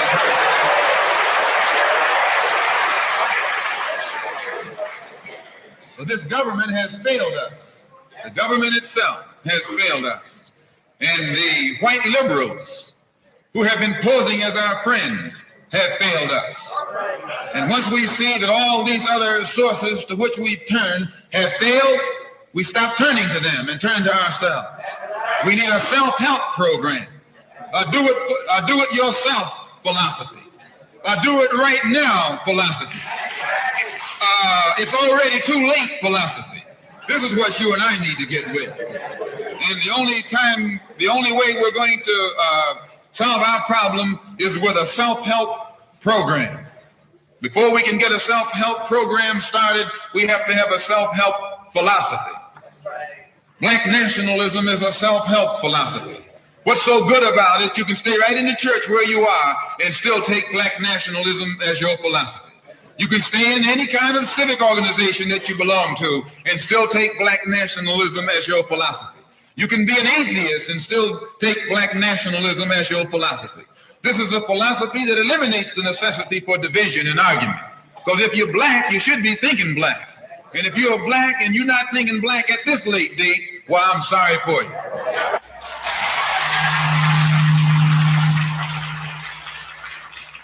Once you change your philosophy, you change your thought pattern. Once you change your thought pattern, you change your attitude. Once you change your attitude, it changes your behavior pattern. And then you go on into some action. As long as you got a sit-down philosophy, you'll have a sit-down thought pattern. And as long as you think that old sit-down thought, you'll be in some kind of sit-down action. They'll have you sitting in everywhere. It's not so good to refer to what you're going to do as a sit-in. Then right there, castrates you. Right there, it brings you down. What goes with it? Think of the image of someone sitting. An old woman can sit. An old man can sit. A chump can sit. A coward can sit. Anything can sit. Well, you and I have been sitting long enough, and it's time today for us to start doing some standing and some fighting to back that up.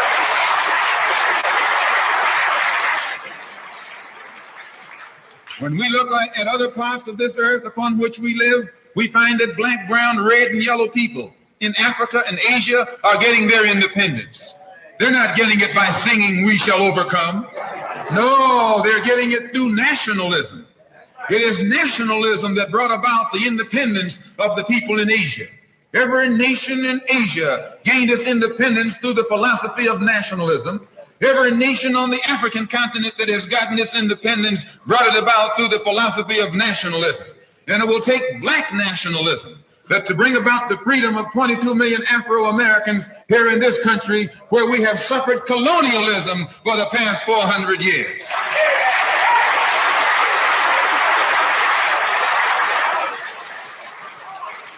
America is just as much a colonial power as England ever was. America is just as much a colonial power as France ever was. In fact, America is more so a colonial power than they, because she's a hypocritical colonial power behind it.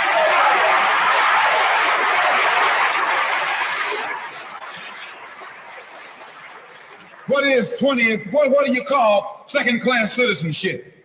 Why, that's colonization. Second-class citizenship is nothing but 20th century slavery. How are you going to tell me you're a second-class citizen? They don't have second-class citizenship in any other government on this earth. They just have slaves and people who are free. Well, this country is a hypocrite. They try and make you think they set you free by calling you a second-class citizen. No, you're nothing but a 20th century slave.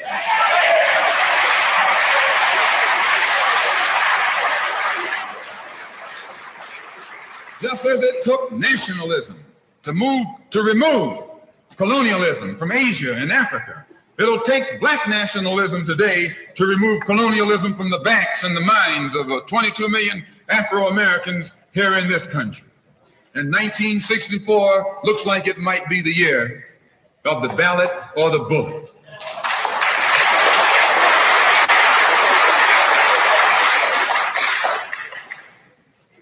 Why does it look like it might be the year of the ballot or the bullet?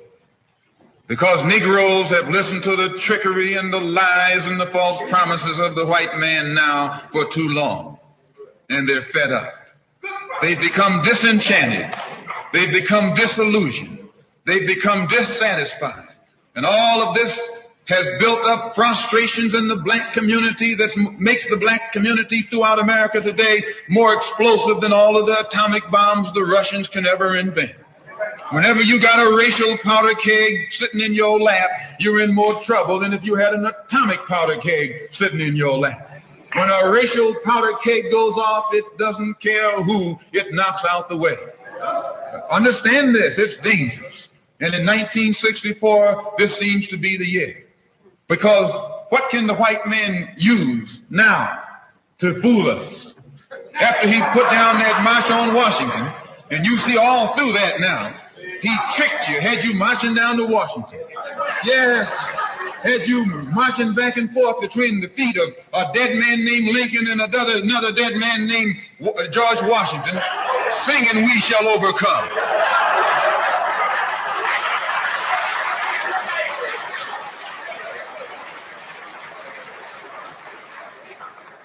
He made a chump out of you. He made a fool out of you. He made you think you were going somewhere, and you end up going nowhere but between Lincoln and Washington. So today our people are disillusioned. They've become disenchanted. They've become dissatisfied. And in their frustrations, they want action.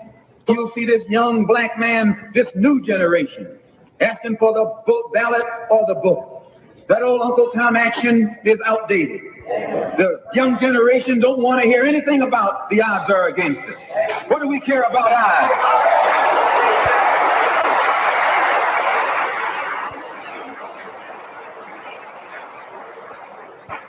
When this country here was first being founded, there were 13 colonies. The whites were colonized. They were fed up with this taxation without representation. So some of them stood up and said, liberty or death. Though I went to a white school over here in Mason, Michigan. The white man made the mistake of letting me read his history books. He made the mistake of teaching me that Patrick Henry was a patriot. And George Washington wasn't nothing nonviolent about old Pat or George Washington. Liberty or death was what brought about the freedom of whites in this country from the English.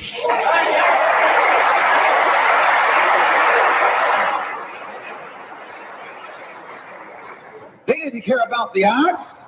Why, they faced the wrath of the entire British Empire. And in those days, they used to say that the British Empire was so vast and so powerful when the sun would never set on it. This is how big it was. Yet these 13 little scrawny states, tired of taxation without representation, tired of being exploited and oppressed and degraded, told that big British Empire, liberty or death. And here you have 22 million Afro-Americans, black people today, catching more hell than Patrick Henry ever saw.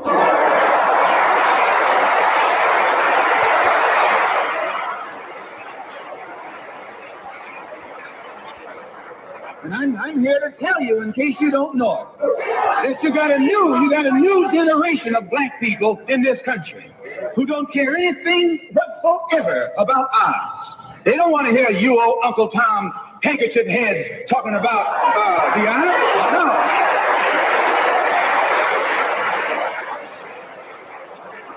No. This is a new generation.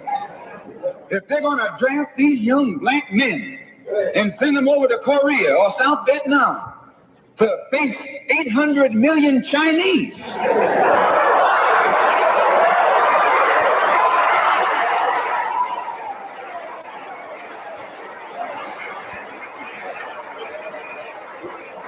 If you're not afraid of those odds, you shouldn't be afraid of these odds.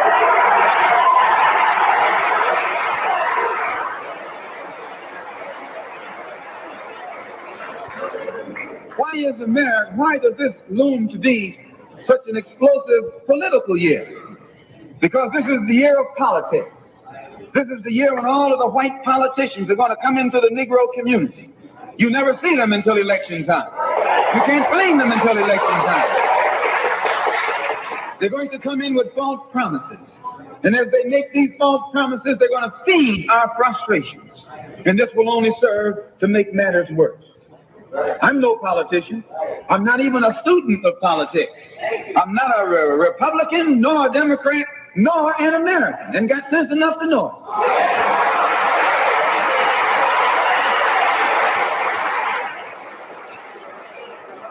I'm one of the 22 million black victims of the Democrats. one of the 22 million black victims of the Republicans, and one of the 22 million black victims of Americanism.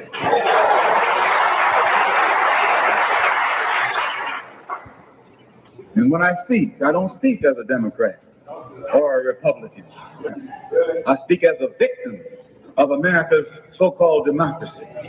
You and I have never seen democracy. All we've seen is hypocrisy.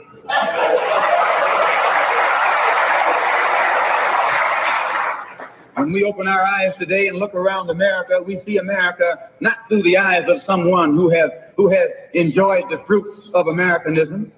We see America through the eyes of someone who has been the victim of Americanism. We don't see any American dream. We've experienced only the American nightmare.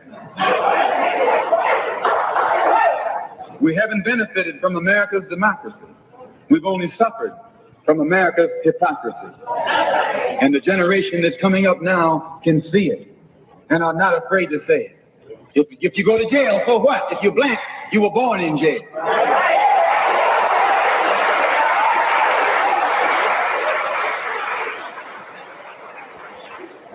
If you black, you were born in jail. In the North as well as the South. Stop talking about the South. Long as you're south of the Canadian border, you're South.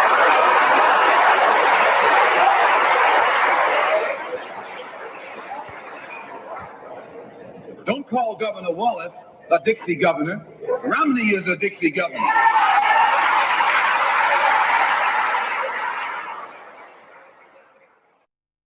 $22 million black victims of Americanism are waking up, and they're gaining a new political consciousness, becoming politically mature.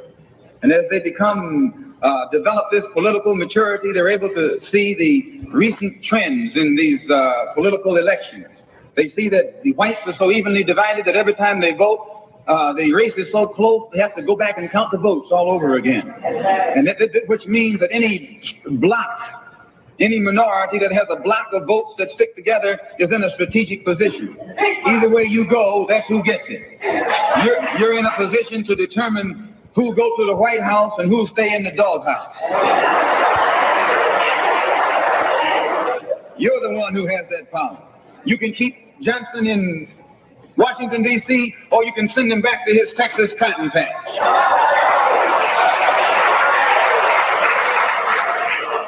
You're the one who sent Kennedy to Washington. You're the one who put the present Democratic administration in Washington, D.C. The whites were evenly divided. It was the fact that you threw 80% of your votes behind the Democrats that put the Democrats in the White House. When you see this, you can see that the Negro vote is the key factor. And despite the fact that you are in a position to be the determining factor, what do you get out of it? The Democrats have been in Washington, D.C. only because of the Negro vote. They've been down there 4 years. And all other legislation they wanted to bring up, they brought it up and gotten it out of the way, and now they bring up you. And now they bring up you. You put them first and they put you last. Because you're a chump.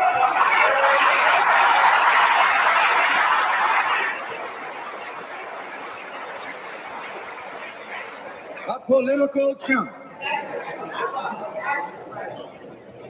In Washington, D.C., in the House of Representatives, there are 257 who are Democrats. Only 177 are Republicans. In the Senate, there are 67 Democrats. Only 33 are Republicans. The party that you backed controls 2/3 of the House of Representatives and the Senate, and still they can't keep their promise to you because you're a chump.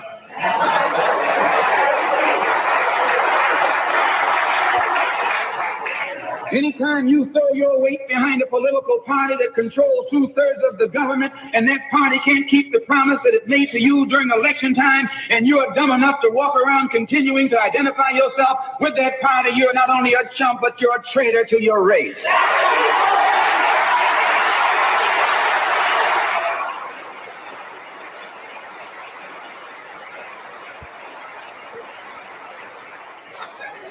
And what kind of alibi do they come up with? they try and pass the buck to the Dixiecrats. Now, back during the days when you were blind, deaf, and dumb, ignorant, politically immature, naturally you went along with that.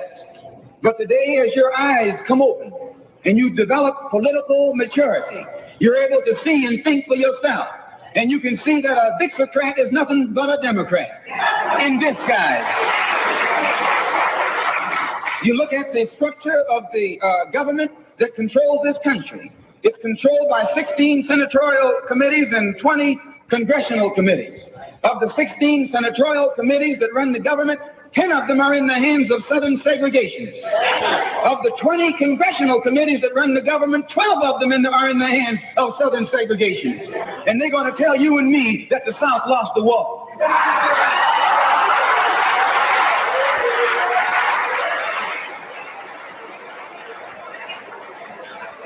You today are in the hands of a government of segregationists, racists, white supremacists, who belong to the Democratic Party but disguise themselves as Dixiecrats. A Dixiecrat is nothing but a Democrat. Whoever runs the Democrats is also the father of the Dixiecrats. And the father of all of them is sitting in the White House.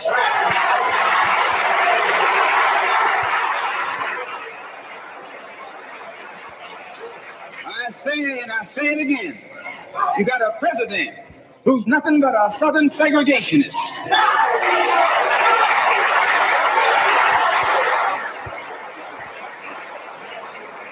From the state of Texas. They'll lynch you in Texas as quick as they'll lynch you in Mississippi. Only in Texas, they lynch you with a Texas accent. In Mississippi, they lynch you with a Mississippi accent. And the first thing the cracker does when he comes in power, he takes all the Negro leaders and invites them for a coffee to show that he's all right. And those Uncle Toms can't pass up the coffee.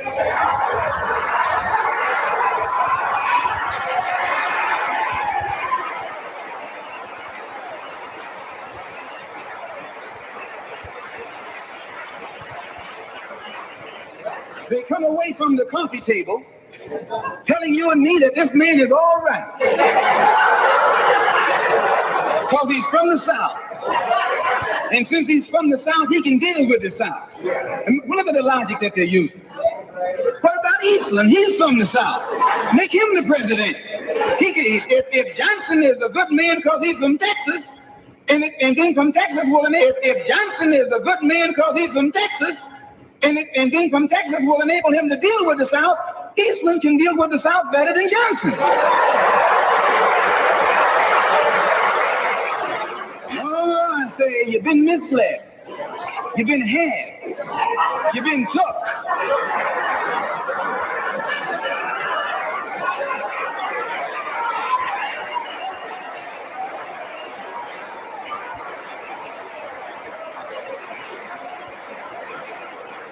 I was in Washington a couple of weeks ago while the senators were filibustering.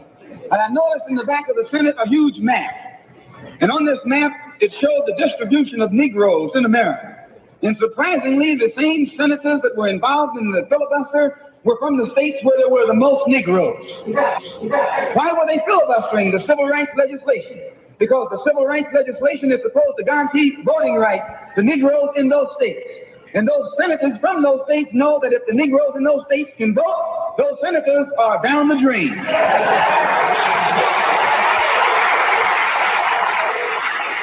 The representatives of those states go down the drain. And in the Constitution of this country, it has a stipulation wherein whenever the voting rights of people in a certain district are violated, then the representative who's from that particular district, according to the Constitution, is supposed to be expelled from the Congress. Now, if this particular aspect of the Constitution was enforced, why, you wouldn't have a cracker in Washington, D.C.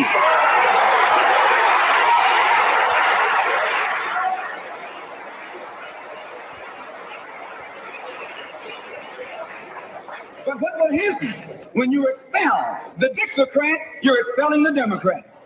When you destroy the power of the Dixiecrat, you're destroying the power of the Democratic Party.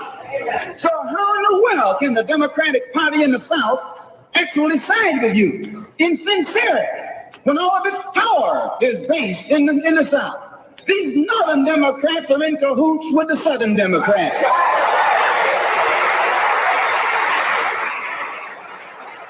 They're playing a giant con game, a political con game. You know how it goes.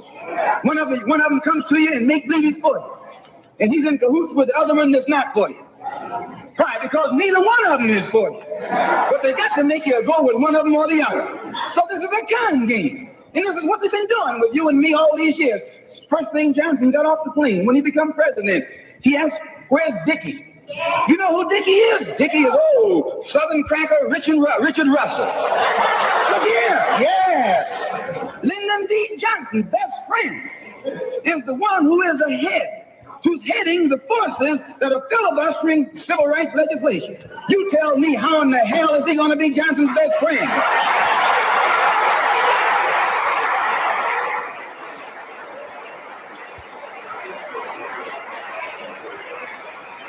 How can Johnson be his friend and your friend too? No, that man is too tricky. Especially if his friend is still old Dickie.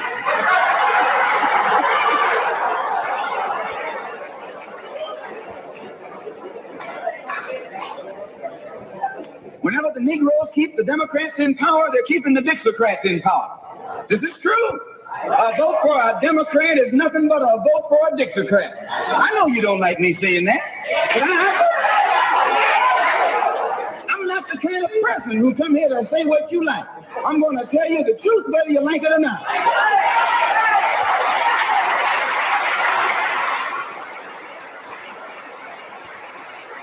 Up here in the North, you have the same thing. The Democratic Party don't do it. They don't do it that way. They got a thing that they call gerrymandering. They maneuver you out of power. Even though you can vote, they fix it so you're voting for nobody. They got you going and coming. In the South, they're outright political wolves. In the North, they're political foxes. A fox and a wolf are both canine. Both belong to the dog family.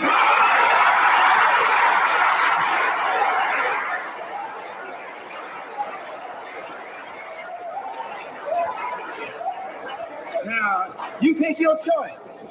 You're going to choose a northern dog or a southern dog.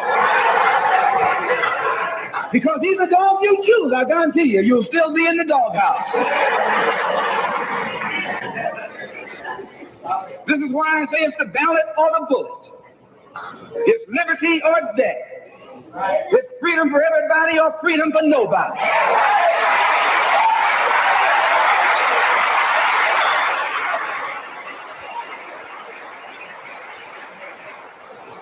America today finds herself in a unique situation. Historically, revolutions are bloody. Oh, yes, they are. They have never had a bloodless revolution or a nonviolent revolution. That don't happen even in Hollywood.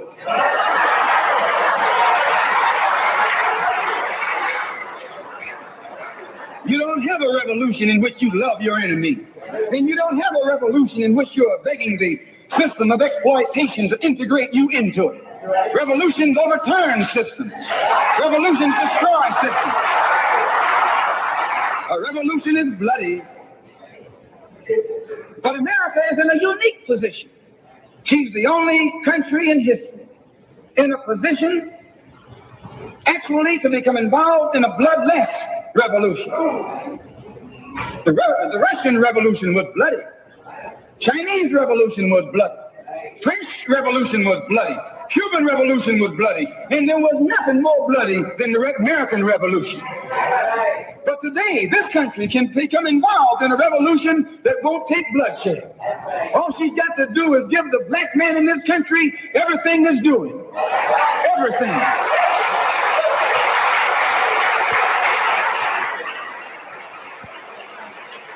I hope that the white man can see this.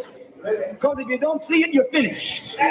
If you don't see it, you're going to become involved in some action in which you don't have a chance. And we don't care anything about your atomic bomb. It's useless. Because other countries have atomic bombs. When 2 or 3 different countries have atomic bombs, nobody can use it. So it means that the white man today is without a weapon. If you want some action, you got to come on down to earth. And there's more black people on earth than there are white people on earth.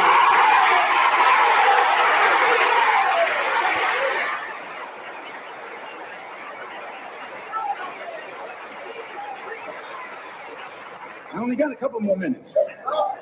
The white man can never win another war on the ground. His days of war victory, his days of background victory are over. Can I prove it? Yes. Take all the action that's going on this earth right now that he's involved in. Tell me where he's winning. Nowhere. Why, some rice eaters ran him out of Korea. Yes, they ran him out of Korea.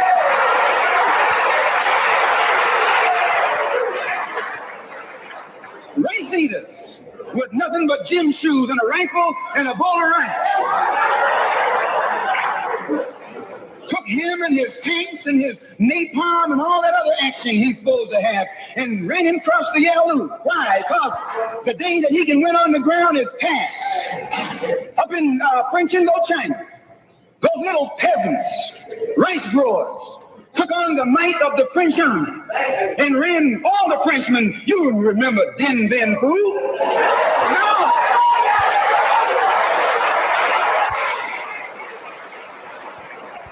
The same thing happened in Algeria, in Africa. They didn't have anything but a rifle. The French had all these highly mechanized instruments of warfare, but they put some guerrilla action on.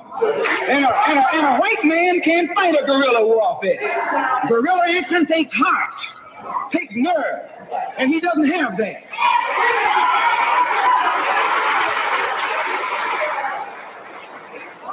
He's brave when he's got tanks. He's brave when he's got planes. He's brave when he's got bombs. He's brave when he got a whole lot of company along with him. But you take that little man from Africa and Asia, turn him loose in the woods with a blade.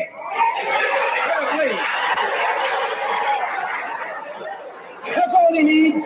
All he needs is a blade. And when the sun comes down, goes down, and it's dark, it's even Steven.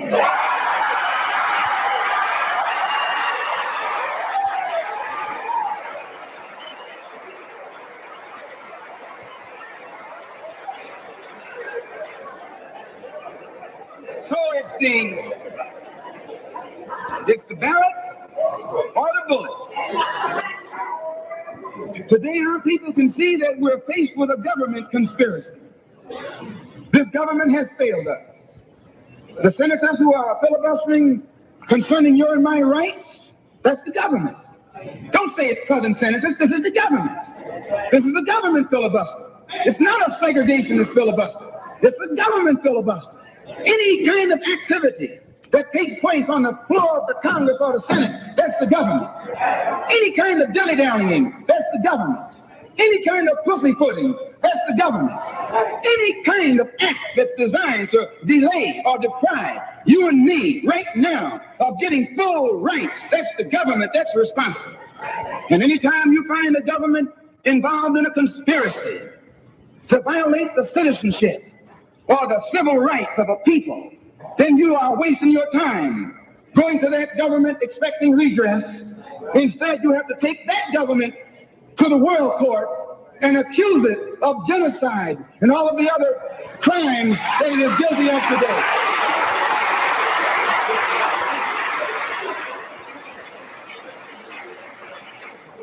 So those of us whose political and economic and social philosophy is black nationalism have become involved in the civil rights struggle.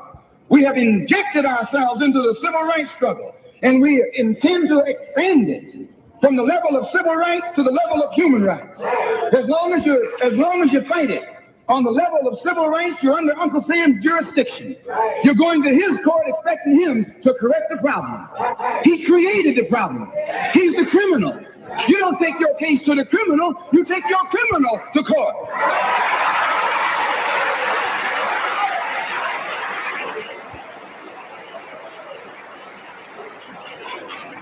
When the government of South Africa began to trample upon the human rights of the people of South Africa, they were taken to the UN. When the government of Portugal began to trample upon the the rights of our brothers and sisters in Angola, it was taken before the UN. Why, even the white man took the Hungarian question to the UN. And just this week, Chief Justice Goldberg was crying over 3 million Jews in Russia about their human rights, charging Russia with violating the UN Charter because of its mistreatment of the human rights of Jews in Russia. Now you tell me, how can the plight of everybody on this earth reach the halls of the United Nations and you have 22 million Afro-Americans whose churches are being bombed, whose little girls are being murdered, whose leaders are being shot down in broad daylight? Now you tell me why the leaders of this struggle have never taken it before the United Nations.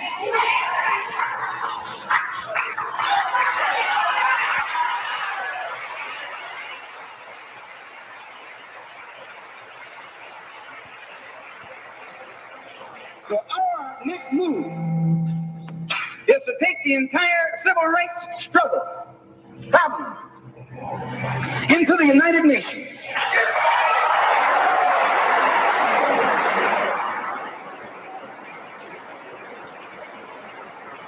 And let the world see that Uncle Sam is guilty of violating the human rights of 22 million and still has the audacity or the nerve to stand up and represent himself as the leader of the free world.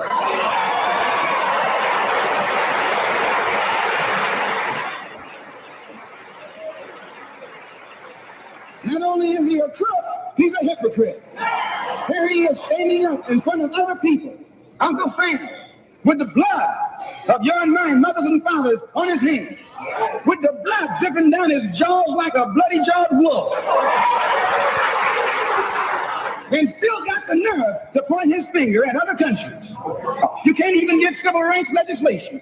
And this man has got the nerve to stand up and talk about South Africa, or talk about Nazi Germany, or talk about Portugal. No more days like those.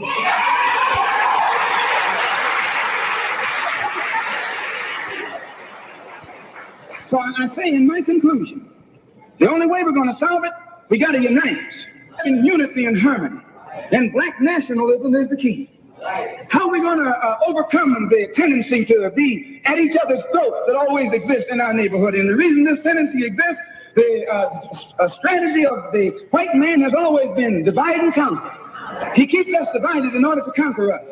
He tells you, I'm for separation and you for integration, and keep us fighting with each other. No, I'm not for separation and you're not for integration. What you and I are for is freedom.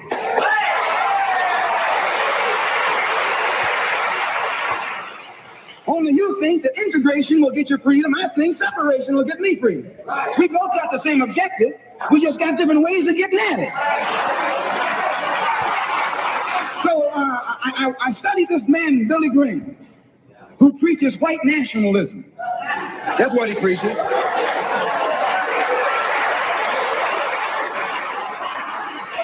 I say that's what he preaches. The whole church structure in this country is white nationalism. You go inside a white church, that's what they're preaching, white nationalism. They got Jesus white, Mary white, God white, everybody white. That's white nationalism.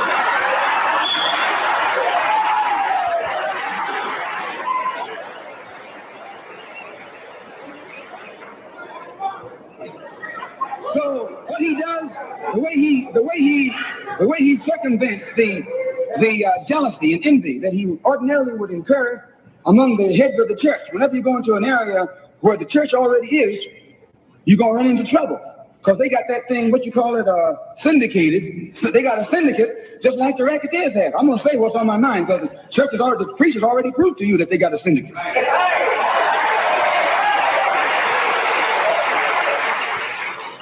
And when you're out in the rackets, whenever you're getting in another man's territory, you know, they gang up on you. And that's the same way with you. You run into the same thing. So how Billy Graham gets around that, instead of going into somebody else's territory like he's going to start a new church, he doesn't try and start a church. He just goes in preaching Christ. And he says, everybody who believes in him, you go wherever you find him. So this helps all the churches, and so since it helps all the churches, they don't fight him. Well, we're going to do the same thing, only our gospel is black nationalism. His gospel is white nationalism. Our gospel is black nationalism. And the gospel of black nationalism, as I told you, means you should control the politics of your community, the economy of your community, and all of the society in which you live should be under your control. And once you feel that this philosophy will solve your problem, go join any church where that's preached. Don't join a church where white nationalism is preached. Now, you can go to a Negro church and be exposed to white nationalism. But when you walk in a Negro church and a white Mary and some white angels, that Negro church is preaching white nationalism.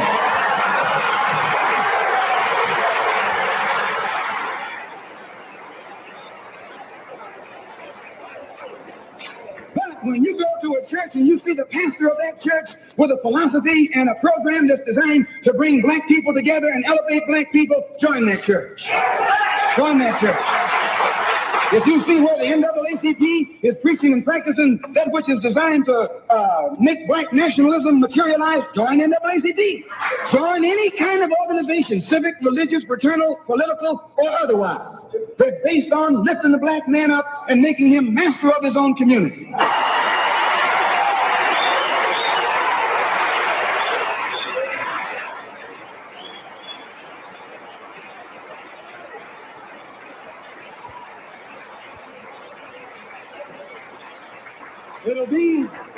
It'll be the ballot, or it'll be the book. It'll be liberty, or it'll be death. And if you're not ready to pay that price, so-called white man. At which time he told me that our African brothers were not interested in us in Africa. He says the Africans aren't interested in the American Negro. I knew he was lying. But during the next 2 or 3 weeks, it's my intention and plan to make a tour of our African homeland. And I hope that when I come back, I'll be able to come back and let you know how our African brothers and sisters feel toward us.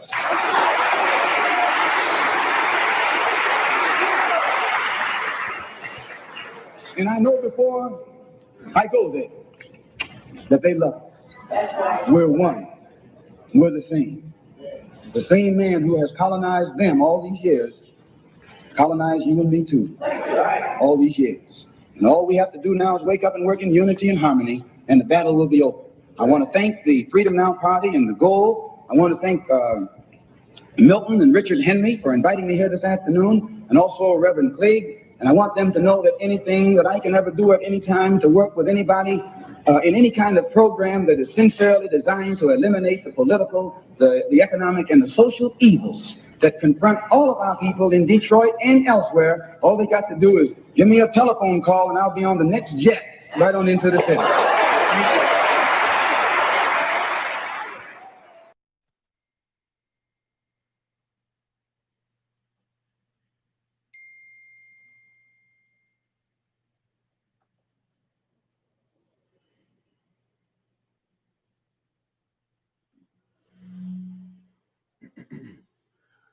Omaha, the Burbs, the Bluffs.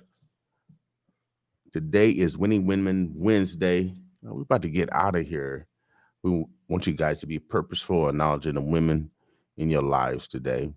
That speech was from Malcolm X, The Ballot or the Bullet. Check it out, y'all. We had a toast of Malcolm X and a little bit of Martin Luther King this morning. Voting season is here. I'm running for mayor for a reason. Boss with me. We out of here.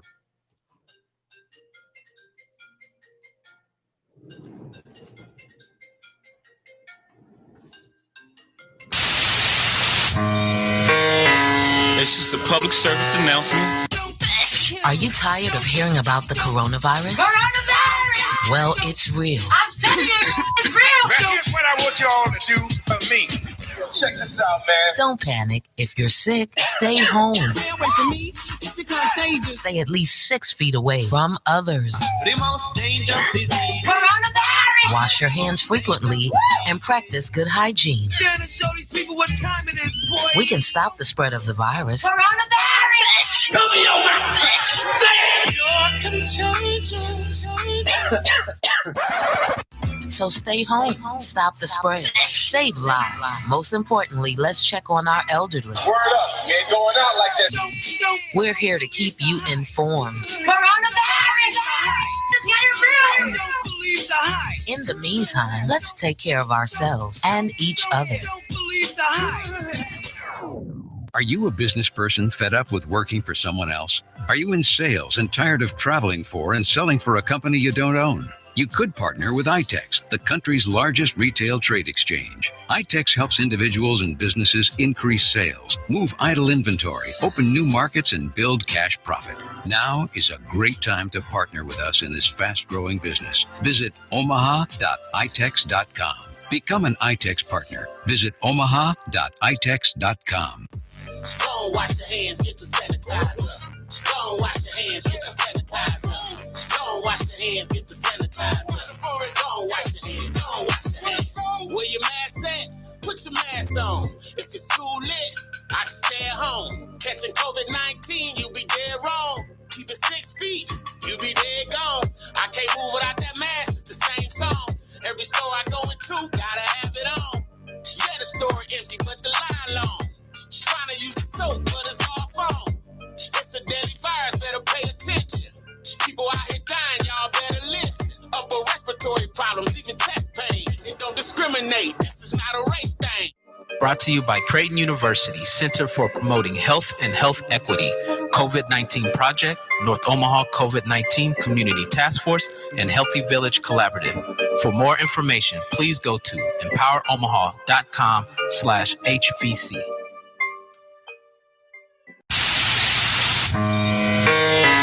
This is a public service announcement.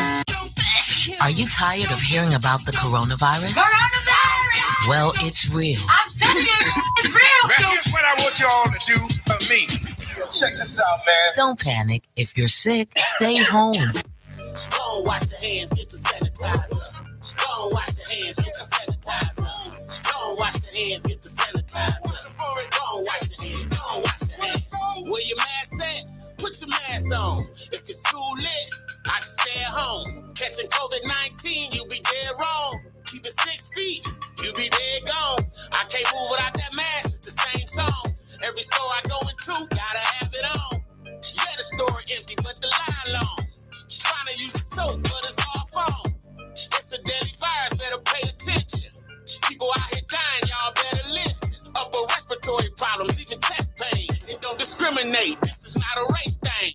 Brought to you by Creighton University Center for Promoting Health and Health Equity, COVID-19 Project, North Omaha COVID-19 Community Task Force, and Healthy Village Collaborative.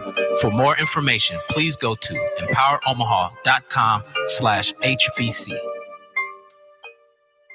Are you a business person fed up with working for someone else? Are you in sales and tired of traveling for and selling for a company you don't own? You could partner with iTex, the country's largest retail trade exchange. iTex helps individuals and businesses increase sales, move idle inventory, open new markets, and build cash profit. Now is a great time to partner with us in this